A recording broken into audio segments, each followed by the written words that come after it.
وعلیکم السلام۔ اللهم بلغنا رمضان اللهم بلغنا رمضان اللهم بلغنا رمضان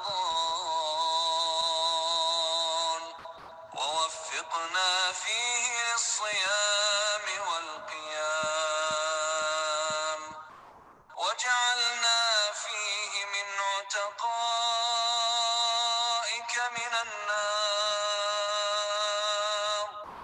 برحمتك يا أرحم الراحمين۔ تو ہم شروع کرتے ہیں۔ السلام علیکم ورحمۃ اللہ وبرکاتہ۔ دورہ قرآن جز 12 وما من دابہ، پارہ 12 نمبر ہے ہمارا پارے کا انشاءاللہ۔ تو ہم شروع کرتے ہیں انشاءاللہ۔ الحمدللہ الذی نحمدہ ونصلی علی رسولہ الکریم۔ یا ربی لک الحمد کما ینبغی لجلال وجہک وعظیم سلطانک۔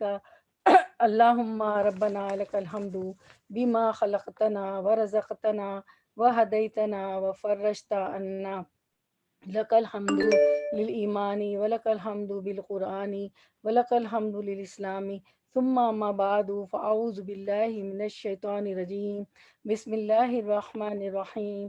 ربی اشرح لی صدری ویسر لی امری واحلل عقدۃ من لسانی یفقہوا قولی۔ اللہم ثبتنا عند الموت بلا الہ الا اللہ۔ اے اللہ ہماری موت کے وقت ہمیں کلمہ شہادت پر ثابت قدم رکھے گا، موت کے وقت ہماری زبان سے کلمہ شہادت جاری کر دیجیے گا، لا الہ الا اللہ، آمین یا رب العالمین۔ تو ہم نے کل ہمارا جو 10واں پارہ تھا، ہمارا 11واں پارہ تھا، وہ ختم ہوا تھا ہماری اس پہ آیت نمبر سورۃ الہود کی آیت نمبر 5 پہ ختم ہوا تھا۔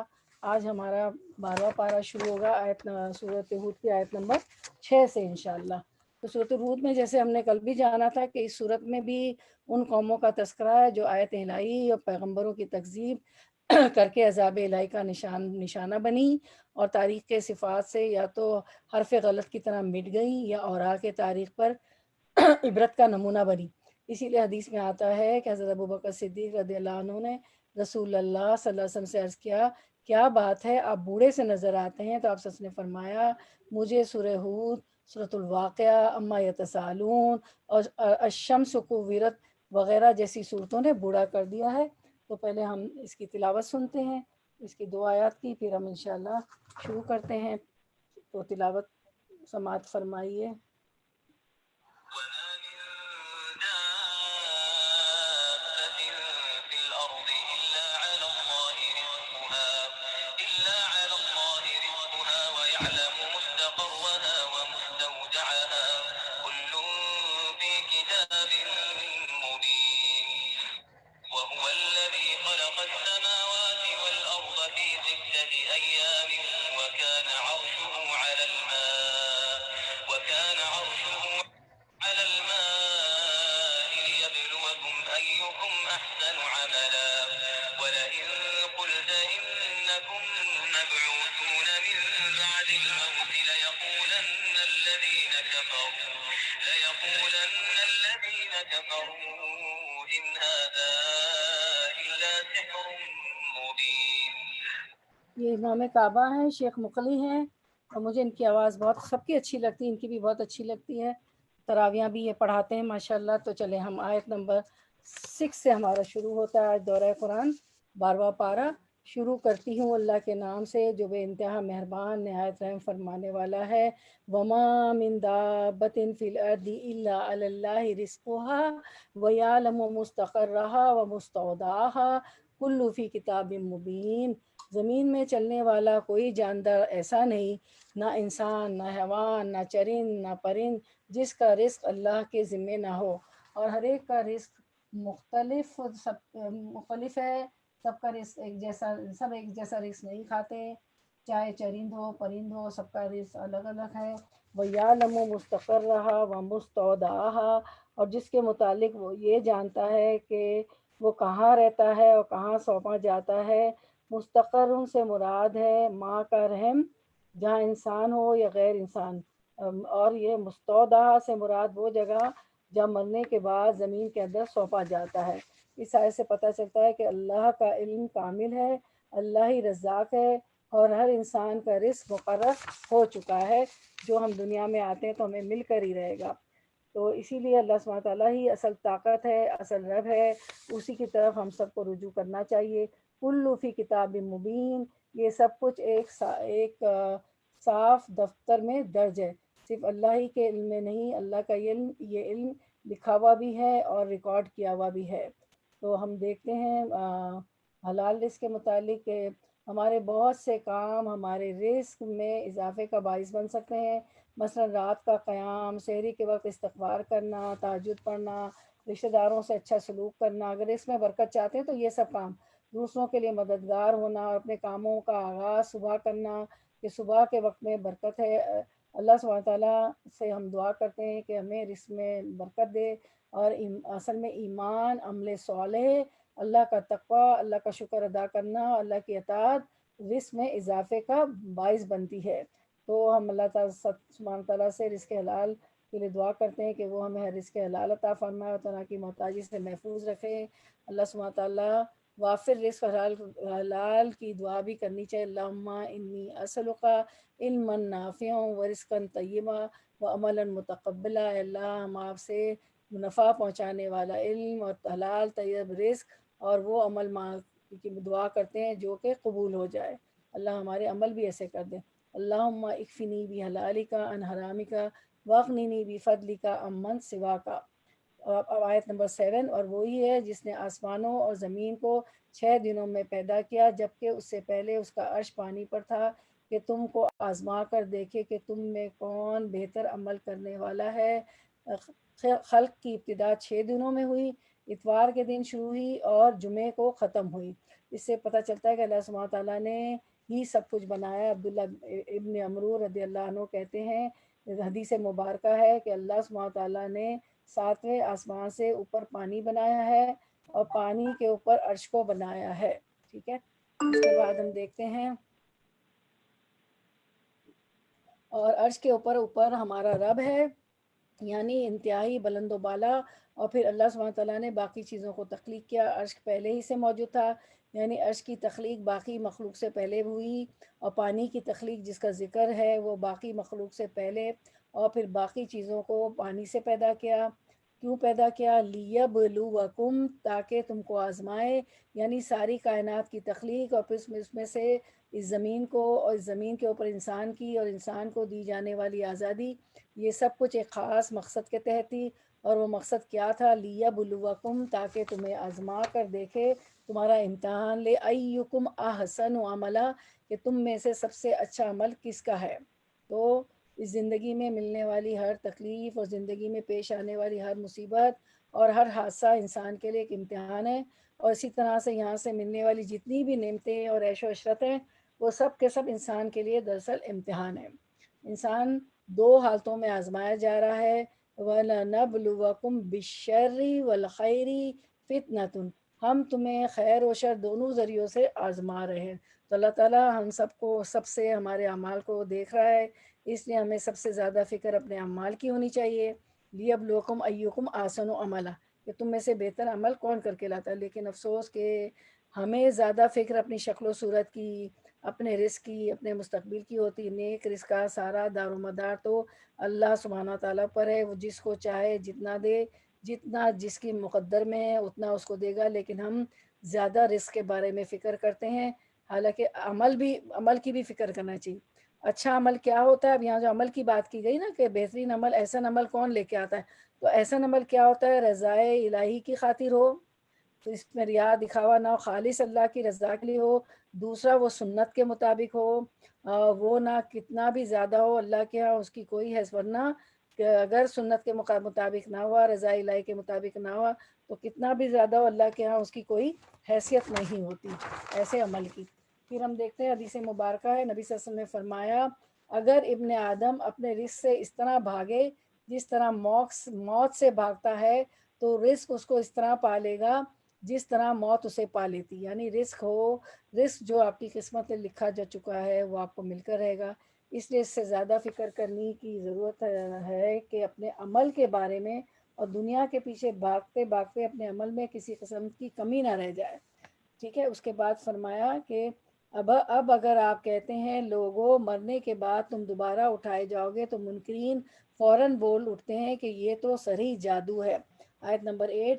اور اگر ہم ایک خاص مدت تک ان کی سزا کو ٹالتے ہیں تو وہ کہنے لگتے ہیں کہ آخر کس چیز نے انہیں روک رکھا ہے. سنو، جس روز اس سزا کا وقت آ گیا تو وہ کسی کے پھیرے نہ پھیرے سکے گا، اور وہی چیز ان کو آ گھیرے گی جس کا وہ مذاق اڑا رہے ہیں.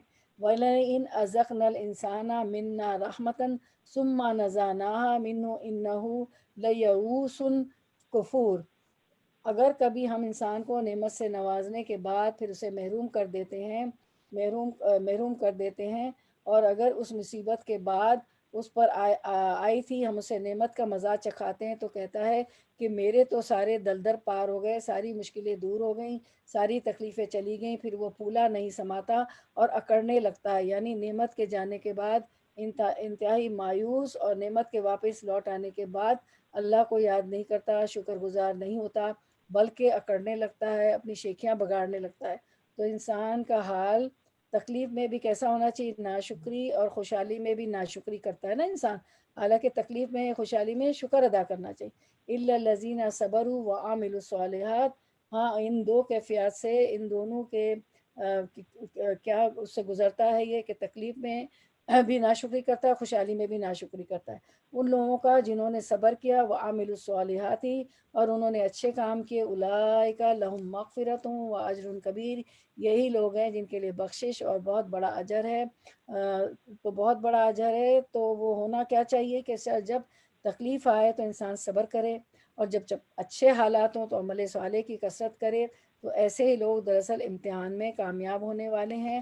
اور ان کی کامیابی کس چیز سے؟ بخشش اور اجر کس سے ہے؟ بہت ہی بڑا اجر ان کے لیے ہے جو ہر حال میں شکر ادا کرے. حدیث میں فرمایا، ایک حدیث میں مومن کو جو بھی فکر و غم اور تکلیف پہنچتی ہے، حتیٰ کہ اس سے کانٹا بھی چبھتا ہے، تو اللہ اس کی وجہ سے اس کی غلطیوں کو معاف کر دیتا ہے.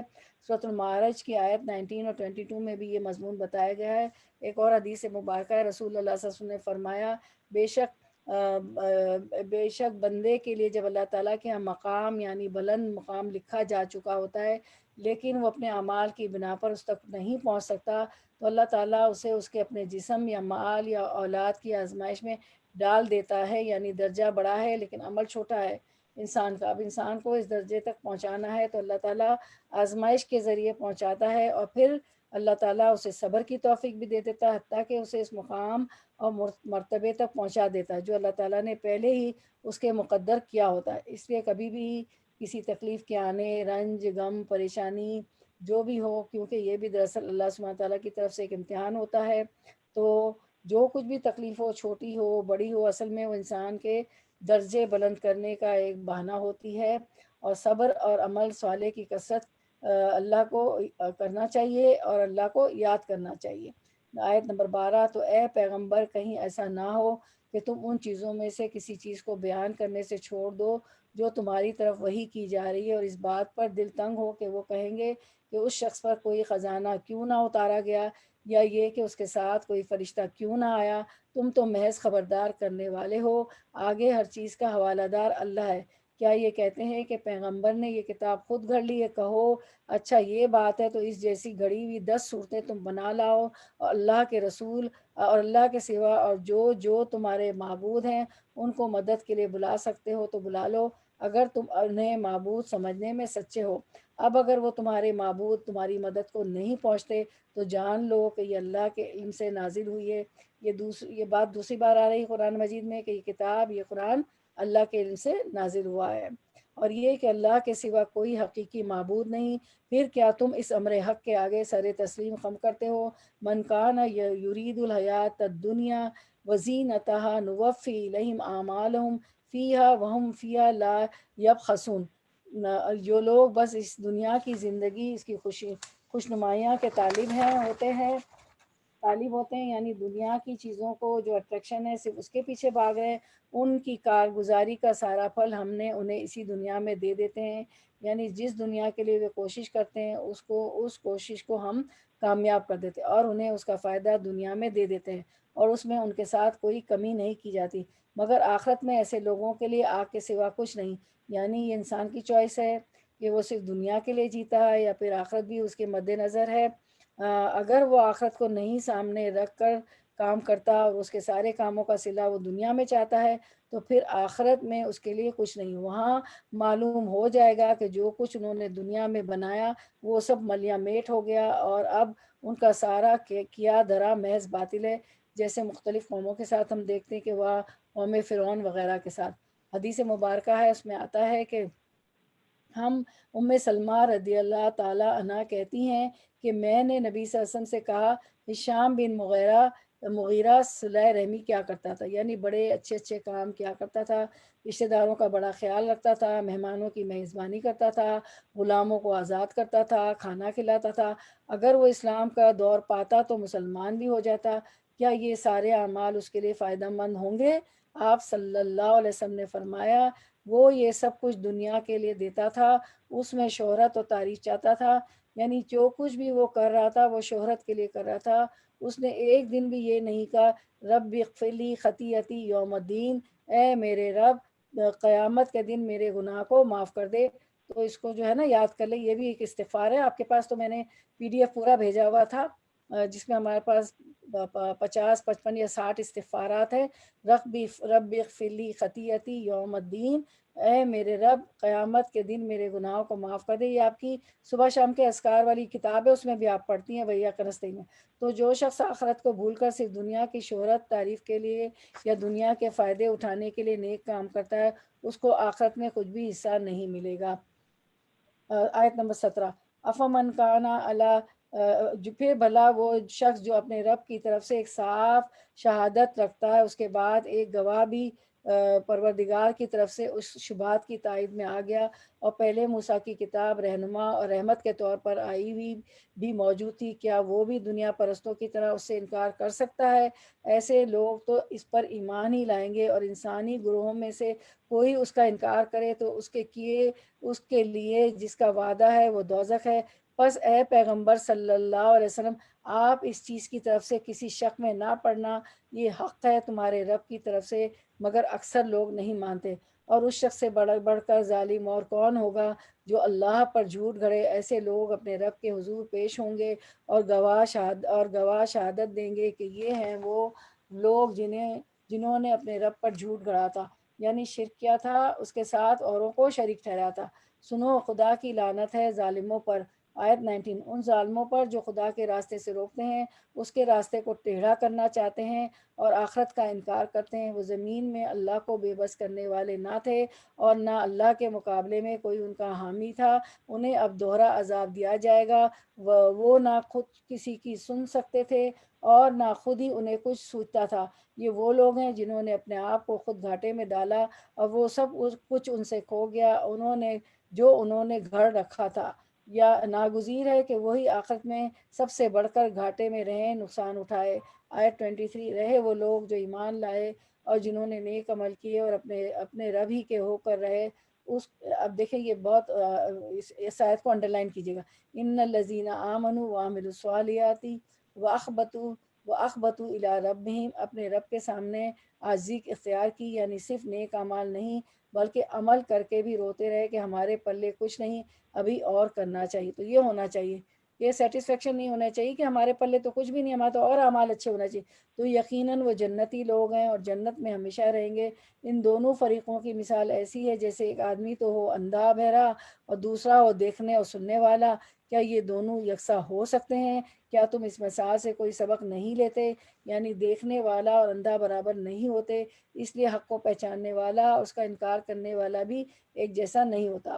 اور ایسے ہی حالات تھے جب ہم نے نوح علیہ السلام کو اس کی قوم کی طرف بھیجا تھا، اس نے کہا میں تم لوگوں کو صاف صاف خبردار کرتا ہوں کہ اللہ کے سوا کسی کی بندگی نہ کرو، نہ کرو کسی کی بندگی نہ کرو ورنہ مجھے اندیشہ ہے کہ تم پر ایک روز دردناک عذاب آئے گا۔ جواب میں اس کی قوم کے سردار جنہوں نے اس کی بات ماننے سے انکار کیا تھا بولے، ہماری نظر میں تو تم اس کے سوا کچھ بھی نہیں ہو کہ بس ایک انسان ہو ہم جیسے، اور ہم دیکھ رہے ہیں کہ ہماری قوم میں سے بس ان لوگوں نے جو ہمارے یہاں اراذل تھے، گھٹیا لوگ تھے، بے سوچے سمجھے تمہاری پیروی اختیار کر لی ہے، اور ہم کوئی چیز بھی ایسی نہیں پاتے جس میں تم لوگ ہم سے کچھ بڑے ہوئے ہو۔ استغفر اللہ۔ دنیا کی ظاہری زندگی کا دھوکہ، اس میں جو شخص بھی مبتلا ہو جاتا ہے پھر وہ حق کو نہیں پا سکتا۔ قوم نوح ظاہریت پرست تھی، وہ سمجھتے تھے کہ دنیا کا مال و دولت اور چکا چوند ہمارے ساتھ ہے، اس لیے پیغمبر تو ہم میں سے کسی کو ہونا چاہیے تھا۔ ایسا شخص جس کے پاس دنیا نہیں وہ پیغمبر کیسے ہو سکتا ہے؟ تو اس وجہ سے وہ ماننے کو تیار نہیں تھے، اور ان کی عقل کام ہی نہیں کر رہی تھی کہ یہ اللہ کا فیصلہ ہے اور جو کچھ وہ بتا رہا ہے وہ حق ہے۔ ہم کوئی بھی چیز ایسی نہیں پاتے جس میں تم لوگ ہم سے کچھ بڑے ہوئے ہو، یعنی ہم ہی تو سب چیزوں میں آگے ہے، سارا فضل اور رحمت تو ہم پر ہے، تو پھر تم کیسے پیغمبر بن گئے؟ بلکہ تم تو بلکہ ہم تو تمہیں جھوٹا سمجھتے ہیں۔ قوم نے کیا کہا؟ بلکہ ہم تو تمہیں جھوٹا سمجھتے ہیں۔ آیت 28 اس نے کہا، اے برادران قوم، ذرا سوچو تو صحیح، اگر میں اپنے رب کی طرف سے ایک کھلی شہادت پر قائم تھا اور پھر اس نے مجھ کو اپنی خاص رحمت سے بھی نواز دیا مگر وہ تم کو نظر نہ آئی، تو آخر میرے پاس کیا ذریعہ ہے کہ تم ماننا نہ چاہو اور ہم زبردستی اس کو تمہارے سر چپک دیں۔ اور برادران قوم، میں اس کام پر تم سے کوئی مال نہیں مانگتا۔ تمام پیغمبر یہی بات کرتے ہیں، یعنی جس کسی نے بھی اللہ کے دین کی تبلیغ کی اور لوگوں کو اللہ کا پیغام پہنچایا، اس نے سب سے پہلے اپنے دل کو ہر طرح کے لالچ سے خالی کیا، یعنی لوگوں کو دین پہنچانا ایک بہترین کام ہے، اور اللہ سبحانہ تعالیٰ کی طرف سے انسان پر ایک خاص رحمت ہے کہ اللہ کسی شخص کو وہ علم دے، سمجھ دے، صلاحیت دے، توفیق دے، موقع دے، وقت دے، وسائل دے کہ وہ اللہ کی بات دوسروں تک پہنچائے۔ اللہ یہ سب ہمیں عطا کر دیجئے کہ ہم سیکھیں بھی اور سکھائیں بھی۔ تو اسے لوگوں سے کسی قسم کی کوئی غرض نہیں رکھنی چاہیے، اس لیے ہر پیغمبر نے آ کر ساتھ یہ ضرور کہا کہ ہمارے کوئی دنیاوی مقاصد نہیں ہیں، ہم دنیا کمانے کے لیے تمہارے پاس نہیں آئے، ہم تو اللہ سبحانہ تعالیٰ کا پیغام لے کر تمہارے پاس آئے ہیں۔ تو اس لیے کیا کہا انہوں نے؟ لا اسألکم علیہ مالن، میں مال نہیں مانگتا تم سے، اس لیے کہ ان اجریہ الا علی اللہ، میرا اجر تو اللہ کے ذمے۔ ہاں یہ الگ بات ہے کہ جب انسان اپنی خالص نیت کے ساتھ بالکل صاف دل ہو کر اپنا کام کیا چلا جائے، لیکن اس کے بعد اگر اس کے پاس کوئی بھی چیز بطور انعام آتی ہے تو اسے لینے سے منع نہیں کیا گیا۔ حدیث مبارکہ میں ہمیں یہ بات ملتی ہے، ابن سعدی بن مالکی کہتے ہیں کہ مجھے عمر بن خطاب رضی اللہ تعالیٰ عنہ نے صدقے کی وصولی کے لیے عامل مقرر کیا۔ جب میں اس کام سے فارغ ہوا اور انہوں نے وصول کردہ مال لا کر دے دیا تو انہوں نے مجھے کام کی اجرت دینے کا حکم دیا، یعنی جو ان کا خزانچی تھا اس سے کہا کہ اس کی اجرت لاؤ، یہ کام کرے، یہ کام کر کے آئے۔ میں نے عرض کی انما عملت للہ و اجری علی اللہ، میں نے یہ کام صرف اللہ کے لیے کیا ہے اور میرا اجر اللہ کے ذمے ہے۔ تو انہوں نے کہا جو تمہیں دیا جائے اسے لے لو، کیونکہ میں نے رسول اللہ صلی اللہ علیہ وسلم کے عہد مبارک میں کام کیا تھا، آپ نے مجھے میرے کام کی مزدوری دینا چاہی، تو میں نے بھی بالکل تمہاری جیسی بات کہی کہ میرا اجر تو اللہ کے ذمہ ہے۔ تو مجھے رسول اللہ صلی اللہ علیہ وسلم نے فرمایا، جب تمہارے مانگے بغیر کوئی چیز تمہیں دے دی جائے، یعنی تمہارے اندر کوئی لالچ نہیں، کوئی غرض نہیں، سوچ نہیں، تمہارا ارادہ نہیں، تم اس مقصد سے نہیں نکلے، لیکن اللہ کی طرف سے تمہاری طرف کوئی چیز آ گئی ہے تو اسے کھاؤ بھی اور اسے صدقہ بھی کرو، یعنی پھر اس کو اپنے پاس نہ رکھ لو مال بنا کر کے، مال کی محبت پیدا شروع ہو جائے، بلکہ اسے آگے پھر اللہ کی راہ میں بانٹ دو۔ وما انا بطارد الذین، اور میں ان لوگوں کو دھکے دینے سے بھی رہا جنہوں نے میری بات مانی، کیونکہ قوم نوح کے سرداروں کا یہ تقاضا تھا کہ آپ کی مجلس میں جو غریب لوگ ہیں انہیں یہاں سے اٹھا دیجئے تو پھر ہم آپ کی بات سنیں گے۔ تو سیدنا نوح علیہ السلام نے کہا کہ یہ میں نہیں کر سکتا، وہ آپ ہی اپنے رب کے حضور جانے والے ہیں، یعنی ان کی جو قدر و قیمت ہے، ان کی ظاہری حالت کے درست نہ ہونے کے باوجود وہ رب کو معلوم ہے، وہ اللہ کے پاس جا کر ہی کھلے گی کہ کس کا مقام کتنا ہے، کون اللہ کی نگاہ میں کتنا اونچا مقام رکھتا ہے، مگر میں دیکھتا ہوں کہ تم لوگ جہالت برت رہے ہو، ناسمجھی کا معاملہ کر رہے ہو۔ اور اے قوم، اگر میں ان لوگوں کو دھتکاروں تو اللہ کی پکڑ سے کون مجھے بچانے آئے گا؟ تم لوگوں کی سمجھ میں کیا اتنی بات بھی نہیں آتی؟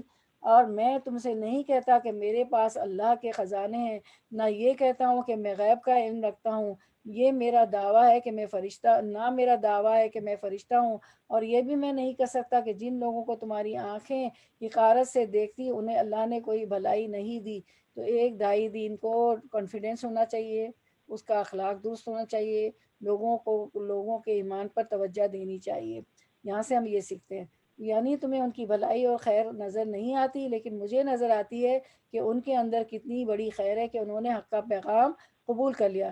ان کے نفس کا حال اللہ ہی بہتر جانتا ہے، اگر میں ایسا کہوں تو ظالم ہوں گا۔ قالوا یا نوح قد جدلتنا فاکثرت جدالنا، آخر کار ان لوگوں نے کہا اے نوح علیہ السلام، تم نے ہم سے جھگڑا کیا اور بہت کر لیا، اب تو بس وہ دردناک عذاب لے آؤ جس کی تم ہمیں دھمکی دیتے ہو اگر تم سچے ہو۔ نوح علیہ السلام نے جواب دیا، وہ تو اللہ ہی لائے گا اگر چاہے گا، اور تم اتنا بلبوتا نہیں رکھتے کہ اسے روک دو۔ اب اگر میں تمہاری کچھ خیر خواہی کرنا بھی چاہوں تو میری خیر خواہی تمہیں کچھ فائدہ نہیں دے سکتی، جبکہ اللہ ہی نے تمہیں بھٹکا دینے کا ارادہ کر لیا ہو، وہی تمہارا رب ہے اور اسی کی طرف تمہیں پلٹنا ہے۔ ہم یقولون افطرا، اے محمد صلی اللہ علیہ وسلم، کیا یہ لوگ کہتے ہیں کہ اس شخص نے یہ سب کچھ خود گھڑ لیا ہے؟ کل ان افتریتہ فعلیہ، ان سے کہو کہ اگر میں نے یہ خود گھڑا ہے تو مجھ پر اپنے جرم کی ذمہ داری ہے، اور جو جرم تم کر رہے ہو اس کی ذمہ داری سے میں بری ہوں، یعنی میں تمہیں اللہ کا پیغام پہنچا رہا ہوں اور تم انکار کر رہے ہو، تو جو کچھ تم کر رہے ہو پھر اس کے ذمہ دار تم خود ہو۔ وَأُوحِيَ إِلَىٰ نُوحٍ أَنَّهُ لَن يُؤْمِنَ مِن قَوْمِكَ إِلَّا مَن قَدْ آمَنَ فَلَا تَبْتَئِسْ بِمَا كَانُوا يَفْعَلُونَ۔ نوح علیہ السلام پر وحی کی گئی کہ تمہاری قوم میں سے جو لوگ ایمان لا چکے ہیں بس وہ لا چکے، اب کوئی ماننے والا نہیں ہے، ان کی حرکتوں پر غم کھانا چھوڑ دو، اور ہماری نگرانی میں ہماری وحی کے مطابق ایک کشتی بنانی شروع کر دو، اور دیکھو جن لوگوں نے ظلم کیا ان کے حق میں مجھ سے کوئی سفارش نہ کرنا۔ انہم مغرقون، بے شک یہ سب غرق کیے جانے والے۔ اس آیت سے اللہ سبحانہ تعالیٰ کی آنکھوں کا اثبات ہوتا ہے کہ اللہ تعالیٰ کی آنکھیں بھی ہیں، کیونکہ اللہ تعالیٰ فرماتے ہیں وَاصْنَعِ الْفُلْكَ بِأَعْيُنِنَا، کہ کشتی کو ہماری نگاہوں کے سامنے بنا۔ نبی صلی اللہ علیہ وسلم نے فرمایا تمہارا رب کانا نہیں ہے، حدیث مبارکہ ہے کہ تمہارا رب کانا نہیں ہے، ٹھیک ہے۔ اس کے بعد ہم دیکھتے ہیں کہ نبی صلی اللہ علیہ وسلم نے لوگوں میں، دوسری حدیث ہے، نبی صلی اللہ علیہ وسلم لوگوں میں کھڑے ہوئے ایک مرتبہ اللہ کی حمد و ثنا بیان کی جو اس کی شان کے لائق تھی، پھر دجال کا ذکر فرمایا اور فرمایا کہ میں بھی اس سے تمہیں ڈراتا ہوں، کوئی نبی ایسا نہیں گزرا کہ جس نے اپنی قوم کو اس کے فتنوں سے ڈرایا نہ ہو۔ نوح علیہ السلام نے بھی اپنی قوم کو اس سے ڈرایا تھا، اور میں اس کے بارے میں تم سے ایسی بات کہوں گا جو کسی نبی نے اپنی قوم سے نہیں کہی، اور وہ بات ہے کہ دجال کانا ہوگا، اللہ کانا نہیں ہے۔ تو دجال کے فتنے سے دعا مانگا کریں، اسے پناہ مانگا کریں، اور تشہد میں بھی ہم مانگتے ہیں نا دجال کے فتنے سے پناہ۔ اللہ سبحانہ تعالیٰ کی آنکھیں ہیں، اللہ تعالیٰ کی آنکھیں درست ہیں، کیونکہ دجال اپنے آپ کو خدا بتائے گا، جھوٹا الہ بتائے گا، تو یہ پہچان بتا دی گئی کہ اللہ سبحانہ تعالیٰ ہر چیز سے اعلیٰ و عرفہ ہے۔ وَيَصْنَعُ الْفُلْكَ، وہ کشتی بنا رہے تھے، اور وَكُلَّمَا مَرَّ عَلَيْهِ مَلَأٌ مِّن قَوْمِهِ سَخِرُوا مِنْهُ، اور اس کی قوم کے سرداروں میں سے جو بھی اس کے پاس سے گزرتا تھا وہ اس کا مذاق اڑاتا تھا۔ اس نے کہا اگر تم ہم پر ہنستے ہو تو ہم بھی تم پر ہنس رہے ہیں، ان قریب تمہیں خود معلوم ہو جائے گا کہ کس پر وہ عذاب آتا ہے جو اسے رسوا کر دے گا، اور کس پر وہ بلا ٹوٹ پڑتی ہے جو ٹالے نہ ٹلے گی۔ یہاں تک جب ہمارا حکم آ گیا، وہ تنور ابل پڑا، تو ہم نے کہا ہر قسم کے جانوروں کو ایک ایک جوڑا کشتی میں رکھ لو، اپنے گھر والوں کو بھی، سوائے ان اشخاص کے جن کی نشاندہی پہلے کی جا چکی۔ کس کی؟ یعنی آپ کی بیوی اور بیٹا، وہ نہیں ساتھ جائیں گے۔ اس میں سوار کرو اور ان لوگوں کو بھی اٹھا لو جو ایمان لائے ہیں۔ تھوڑے ہی لوگ تھے جو نوح علیہ السلام کے ساتھ ایمان لائے تھے، 950 سال کی تبلیغ کے بعد کہا جاتا ہے کہ 80 کے لگ بھگ لوگ، کچھ لوگ تھے جو ایمان لائے تھے، یعنی اتنی حد دھڑم قوم تھی۔ تو پھر انہوں نے کہا وقال ارکبوا فیہا بسم اللہ مجریہا و مرساہا ان ربی لغفور رحیم، نوح علیہ السلام نے کہا سوار ہو جاؤ اس کشتی میں، اللہ ہی کے نام سے اس کا چلنا بھی اور اس کا ٹھہرنا بھی، میرا رب بڑا غفور الرحیم ہے۔ یعنی یہ دعا پڑھنی چاہیے سوار ہوتے ہوئے، خاص طور پر کشتی پر اور عام طور پر گاڑی وغیرہ میں بیٹھ کر۔ تو ہم دیکھتے ہیں اسکرین پر کہ بسم اللہ سے ہر کام کا آغاز کرنا چاہیے۔ نمبر 1، رات کو چراغ بسم اللہ بند کر کے بند کرنا چاہیے، بسم اللہ کہہ کر بند کرنا چاہیے، اور دروازے بسم اللہ پڑھ کر بند کرنا چاہیے۔ پانی کے برتن کو ڈھانک دیا جائے، کیونکہ رات کو سال کی ایک رات میں وبا اترتی ہے اور کھلے برتن میں گھس جاتی ہے۔ آیت نمبر 42، وہی تجری بہم فی موج کالجبال، کشتی ان لوگوں کے لیے چلی جا رہی تھی اور ایک ایک موج پہاڑ کی طرح اٹھ رہی تھی، اتنی اونچی موج۔ نوح علیہ السلام کا بیٹا دور ایک فاصلے پر تھا۔ نوح علیہ السلام نے پکار کر کہا بیٹا ہمارے ساتھ سوار ہو جاؤ، ایمان لے آؤ، ادھر آ جاؤ، کافروں کے ساتھ نہ رہو، کافروں کے ساتھ نہ رہو۔ اس نے پلٹ کر جواب دیا میں ابھی ایک پہاڑ پر چڑھا جاتا ہوں، یعنی جودی پہاڑ پر، جو مجھے پانی سے بچا لے گا۔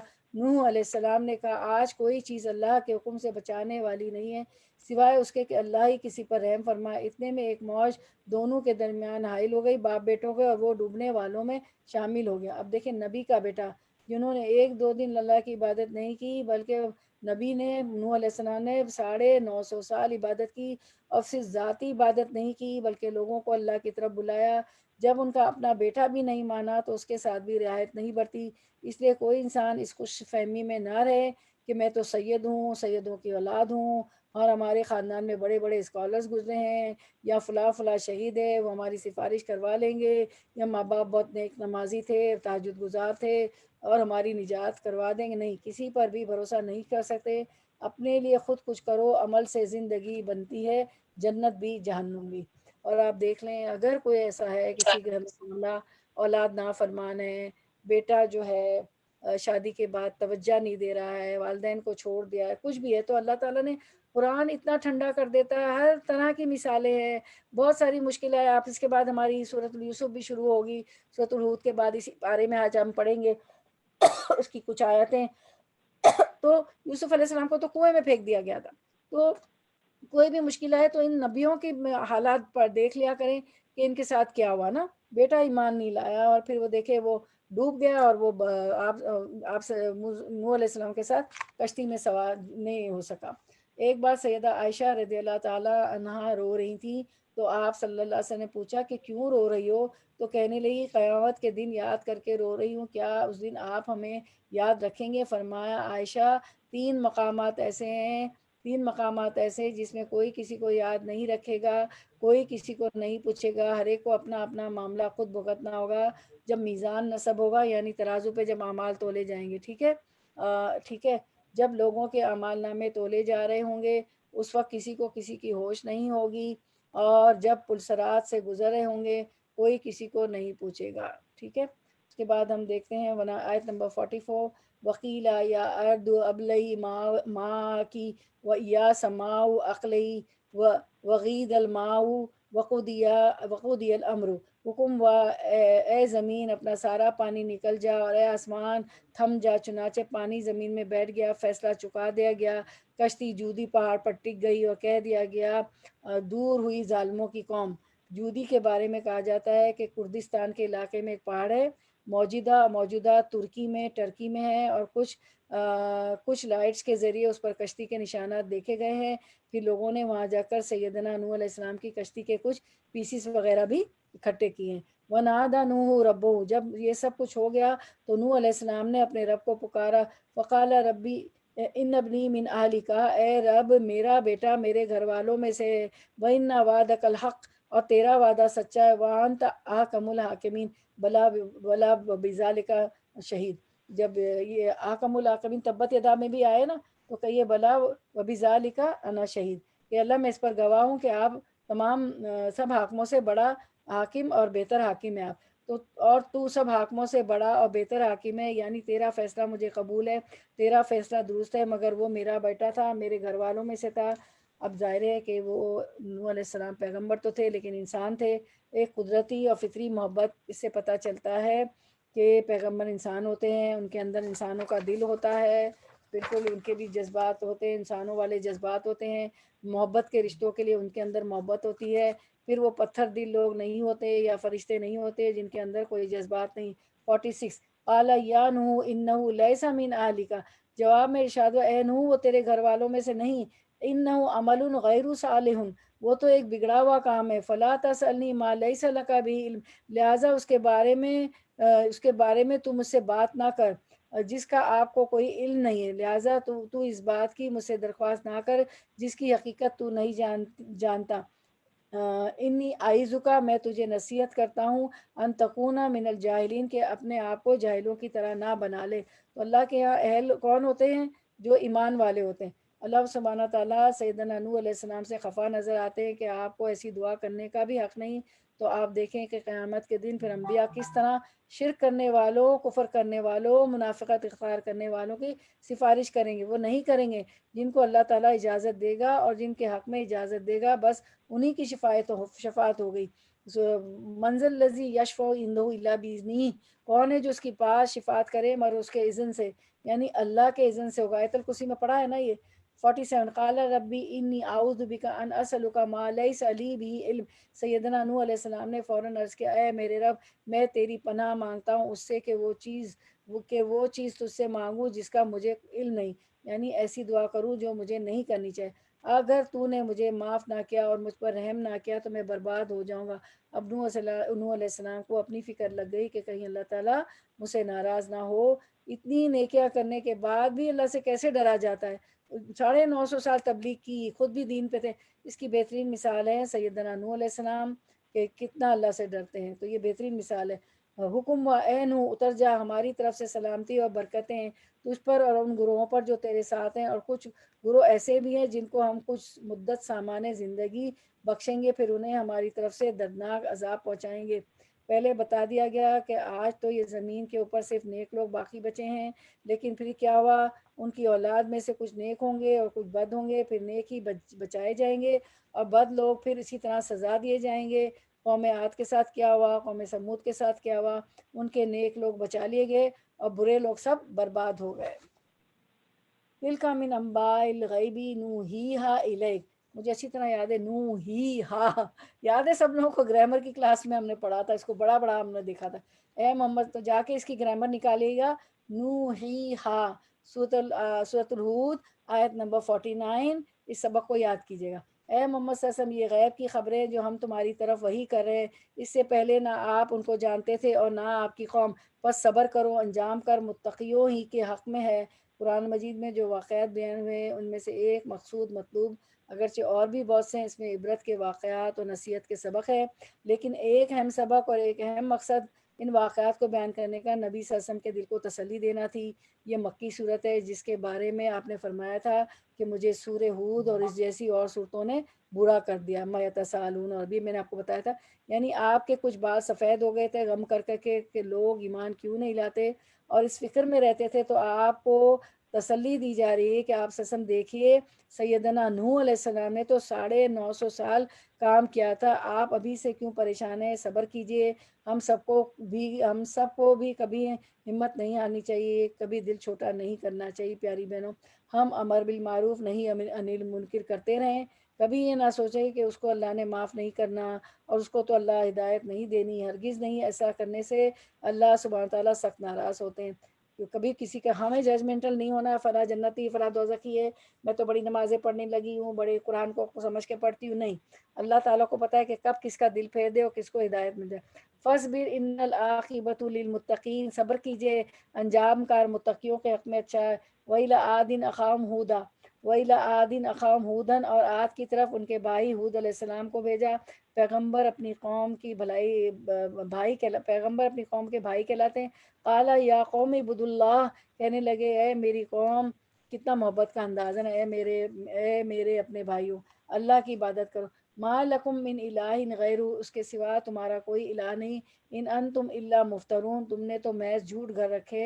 اے برادران قوم، اس کام پر میں تم سے کوئی اجر نہیں چاہتا، میرا اجر تو اللہ کے ذمے ہے جس نے مجھے پیدا کیا ہے میرے رزق کا ذمہ اس کے اوپر ہے، کیا تم عقل سے ذرا کام نہیں لیتے؟ یعنی تمہیں نظر نہیں آتا کہ مجھے تم سے کوئی لالچ نہیں، مجھے کسی قسم کا مال نہیں چاہیے، میں غرض ہوں، بے غرض ہو کر پوری خیر خواہی کے ساتھ تمہارے پاس آیا ہوں، تم میری بات مان لو، افلا تعقلون، کیا پھر تم عقل سے کام نہیں لیتے، تم نہیں سمجھتے؟ وَيَا قَوْمِ اسْتَغْفِرُوا، اور میری قوم کے لوگوں، اپنے رب سے معافی چاہو، پھر اس کی طرف توبہ کرو، پلٹو، وہ تم پر آسمان کے دہانے کھول دے گا، بارشیں برسیں گی استغفار کی کثرت سے، وَيَزِدْكُمْ قُوَّةً إِلَىٰ قُوَّتِكُمْ، اور تمہاری موجودہ قوت پر مزید قوت اضافہ کرے گا، اور ولا تتولوا مجرمین، اور مجرموں کی طرح منہ نہ پھیرو۔ یہاں پھر استغفار کے فائدے بتائے گئے ہیں، تو اسکرین پہ ہم دیکھتے ہیں کہ کیا ڈیفرنس ہے استغفار اور توبہ میں۔ استغفار اور توبہ میں فرق، استغفار معافی طلب کرنا، ٹھیک ہے، اور استغفار معافی طلب کرنا، تو معافی طلب کرنا، اور توبہ کا مطلب ہے، تو توبہ کا معنی پلٹ آنا، گناہوں کو چھوڑ دینا۔ توبہ اور استغفار سے نعمتوں اور برکتوں کے دروازے کھل جاتے ہیں، تو خوب استغفارات کریں۔ آپ کے پاس تو 50 60 65 استغفارات ہیں، ٹھیک ہے، اور ویسے نہیں تو وہ آپ کی اس میں وَإِيَّاكَ نَسْتَعِينُ میں تو جتنے ہیں اتنے کم از کم پڑھ لیں، اس میں بھی بہت ہیں۔ پھر ایک حدیث مبارکہ ہے، نبی صلی اللہ علیہ وسلم کے پاس جب کوئی شخص آ کر عرض کرتا، یا رسول اللہ، جب میں اپنے پروردگار سے دعا کروں تو کیا کہا کروں، یعنی کیا پڑھا کروں، کون سی دعا مانگوں؟ تو آپ نے فرمایا یوں پڑھو، اللہم اغفر لی وارحمنی واہدنی وارزقنی، اور آپ نے اپنی انگلیوں کو بند کر لیا سوائے انگوٹھے کے، اور پھر آپ نے ان کو دوبارہ کھول کر اسے دوبارہ بتایا، اے اللہ مجھے بخش دے، مجھ پر رحم فرما، مجھے ہدایت دے، اور مجھے رزق عطا کر۔ یہ دعا بھی ہے اور یہ مغفرت کی دعا بھی ہے۔ تو آپ نے فرمایا یہ، اور اس میں کافی چیزیں مانگ لی نا، اور یہ چیزیں دنیا اور آخرت دونوں کے لیے جامع ہیں، سب اس دعا کو پڑھ کے تو ایسے جیسے کہ سب کچھ مانگ لیا، ٹھیک ہے۔ تو یہ دعا جو ہے آپ سجدے میں بھی پڑھ سکتے ہیں، اور اس کا جو ہے ایک اور طرح سے بھی یہ دعا ہے، اللہم اغفر لی وارحمنی واہدنی وارزقنی، پھر اور اس میں یہ بھی ہے وعافنی وارزقنی، تو اللہم اغفر لی وارحمنی واہدنی وعافنی وارزقنی، جو شخص یہ دعا پڑھتا ہے، 2 سجدوں کے درمیان پڑھنے کی دعا بھی ہے، ٹھیک ہے، اور یہ استغفار بھی ہے، اور اس کے میں نے تینوں ورژن پڑھ کے بتا دیے۔ جو شخص یہ دعا پڑھتا ہے تو گویا وہ دنیا اور آخرت دونوں کی بھلائیاں مانگ لیتا ہے۔ یہ بڑی جامع ہے، اس میں آپ بہت کچھ مانگ لیتے ہیں، ٹھیک ہے، سب کچھ مانگ لیتے ہیں۔ آپ سسم کی حدیث نے بتایا، آپ سسم بتا رہے کہ یہ جامع آخرت، یہ چیزیں دنیا آخرت دونوں کے لیے جامع ہیں، سب کچھ مانگ لیا تم تو میرے ساتھ پڑھیں، اللہم اغفر لی وارحمنی واہدنی وعافنی وارزقنی، ٹھیک ہے۔ چلیں آیت نمبر 53، قالوا یا ہود ما جیتنا، اے ہود تو ہمارے پاس کوئی صریح شہادت لے کر نہیں آیا، اور تیرے کہنے سے ہم اپنے معبودوں کو نہیں چھوڑ سکتے، اور تجھ پر ہم ایمان لانے والے نہیں، ہم تو یہ سمجھتے ہیں کہ تیرے اوپر ہمارے معبودوں میں سے کسی کی مار پڑ گئی ہے۔ ہود علیہ السلام نے کہا میں اللہ کی شہادت پیش کرتا ہوں اور تم گواہ رہو کہ یہ جو اللہ کے سوا دوسروں کو تم نے خدائی میں شریک ٹھہرا رکھا ہے، اس سے میں بیزار ہوں۔ تم سب کے سب مل کر میرے خلاف اپنی کرنی میں کسر نہ اٹھا رکھو، اور مجھے ذرا مہلت نہ دو۔ میرا بھروسہ اللہ پر ہے جو میرا رب بھی ہے اور تمہارا رب بھی ہے۔ ما من دابۃ الا هو آخذ بناصیتها، کوئی جاندار ایسا نہیں جس کی چوٹی اس کے ہاتھ میں نہ ہو، جس کی پیشانی کے بال اس کے ہاتھ میں نہ ہو، سب اس سے قبضہ قدرت میں ہیں، کنٹرول میں ہے۔ ان ربی علی صراط مستقیم، بے شک میرا رب سیدھے راستے پر ہے۔ تو اس سے ملتی جلتی دعا ہے نا، یہاں بناصیتها کا ہے نا، کہ کوئی جاندار ایسا نہیں جس کی چوٹی اس کے ہاتھ میں نہ ہو، یعنی جس کی پیشانی کے بال اس کے ہاتھ میں نہ ہو۔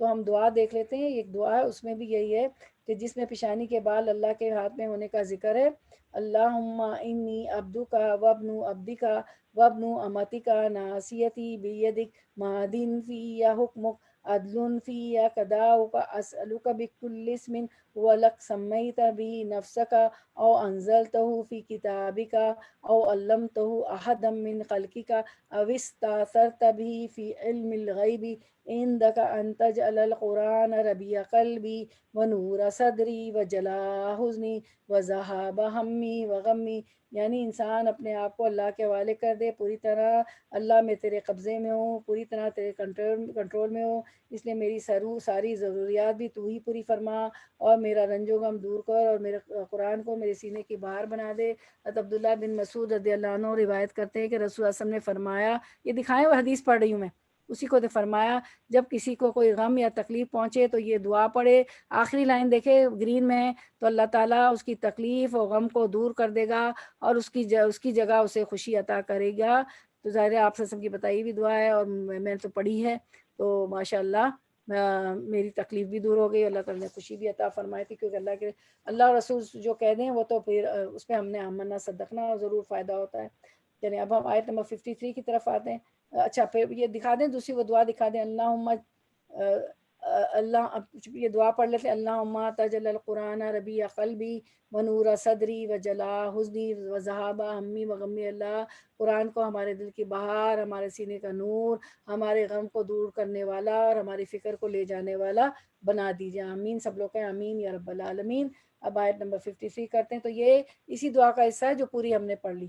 قالوا یا ہود ما جئتنا ببینۃ وما نحن بتارکی آلہتنا عن قولک وما نحن لک بمؤمنین. اے ہود تو ہمارے پاس کوئی صحیح شہادت لے کر نہیں آیا اور تیرے کہنے سے ہم اپنے معبودوں کو نہیں چھوڑ سکتے اور تجھ پر ہم ایمان لانے والے نہیں ہیں. ہم تو یہ دیکھتے ہیں کہ تیرے اوپر ہمارے معبودوں میں سے کسی کی مار پڑ گئی. ہود علیہ السلام نے کہا میں اللہ کی شہادت پیش کرتا ہوں اور تم گواہ رہو کہ یہ جو اللہ کے سوا دوسروں کو تم نے خدائی میں شریک ٹھہرا رکھا ہے اس سے میں بیزار ہوں. تم سب کے سب مل کر میرے خلاف اپنی کرنی میں کسر نہ اٹھا رکھو اور مجھے ذرا مہلت نہ دو. میرا بھروسہ اللہ پر ہے جو میرا ربی ہے اور تمہارا ربی ہے. کوئی جاندار ایسا نہیں جس کی چوٹی اس کے ہاتھ میں نہ ہو، جس کی پیشانی کے بال اس کے ہاتھ میں نہ ہو. سب اس کے قبضہ قدرت میں ہیں، کنٹرول میں ہیں. بے شک میرا رب سیدھے راستے پر ہے. آیت 57. فَإِن تَوَلَّوْا فَقَدْ أَبْلَغْتُكُم مَّا أُرْسِلَتْ بِهِ إِلَيْكُمْ. اگر تم منہ پھیرتے ہو تو پھیر لو، جو پیغام دے کر میں تمہارے پاس بھیجا گیا ہوں وہ میں تم کو پہنچا چکا ہوں.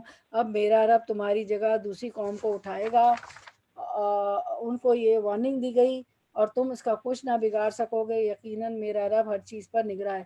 پھر جب ہمارا حکم آ گیا تو ہم نے اپنی رحمت سے سیدنا ہود علیہ السلام کو اور ان لوگوں کو جو اس کے ساتھ سے ایمان لائے تھے نجات دے دی اور اس سخت عذاب سے انہیں بچا لیا. یہ ہیں عاد. اپنے رب کی آیات سے انہوں نے انکار کیا، اس کے رسولوں کی بات نہ مانی اور ہر جبار دشمن حق کی پیروی کرتے رہے. آخرکار اس دنیا میں بھی ان پر پھٹکار پڑی اور قیامت کے روز سنو عاد نے اپنے رب سے کفر کیا. سنو دور پھینک دیے گئے عاد ہود علیہ السلام کی قوم کے لوگ.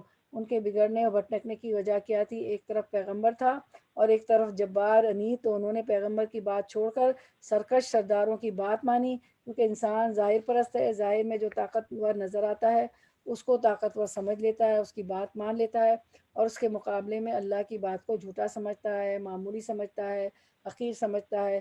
وَاتَّبَعُوا أَمْرَ كُلِّ جَبَّارٍ عَنِيدٍ. ایک حدیث مبارکہ ہے، رسول اللہ صلی اللہ علیہ وسلم نے فرمایا قیامت کے دن جہنم سے ایک گردن نکلے گی جس کی دو آنکھیں ہوں گی جن سے وہ دیکھتی ہوگی، یعنی سب مجرموں کو دیکھے گی. دو کان ہوگے جن سے وہ سنتی ہوگی. ایک زبان ہوگی جس سے وہ بولتی ہوگی اور کہے گی کہ مجھے 3 قسم کے لوگوں پر مسلط کیا گیا ہے: سرکش، جبار پر، دوسرے اللہ کے ساتھ دوسروں کو معبود بنانے والے پر، اور تیسرے تصویر بنانے والے پر. تو تصویریں گھر میں کتنی ساری ہیں، وہاں فرشتے بھی نہیں آتے. ہم بار بار حدیث مبارکہ میں پڑھ چکے ہیں. تو تصویریں ہٹا لیجئے، کہیں ڈراز میں کہیں ڈال دیجئے اور تصویریں بنائیں بھی نہ. ہاں اب یہاں پر ایک پاز دیتے ہیں. ایک سوال اٹھتا ہے کہ اسکولوں میں کالج میں سائنس کے اسٹوڈنٹ ہوتے ہیں تو وہ تو عذر میں آتا ہے نا، وہ تو السٹریشن ہے، اس سے سمجھایا جاتا ہے اسٹوڈنٹس کو، بچوں کو، بڑوں کو. تو وہ تو ایک علم کے اس میں عذر میں آ جاتا ہے. اب جا کے ہم اس کو بنانے لگیں شوقیہ اور گھروں میں تصویریں ہوں اور لٹکی ہوئی ہوں، دراز پہ ڈرا پر ہوں، شادی کی پرانی اپنی جوانی کی ہم دلہا دلہن بنے ہوئے وغیرہ وغیرہ وغیرہ. تو جو ہے فرشتے نہیں آئیں گے.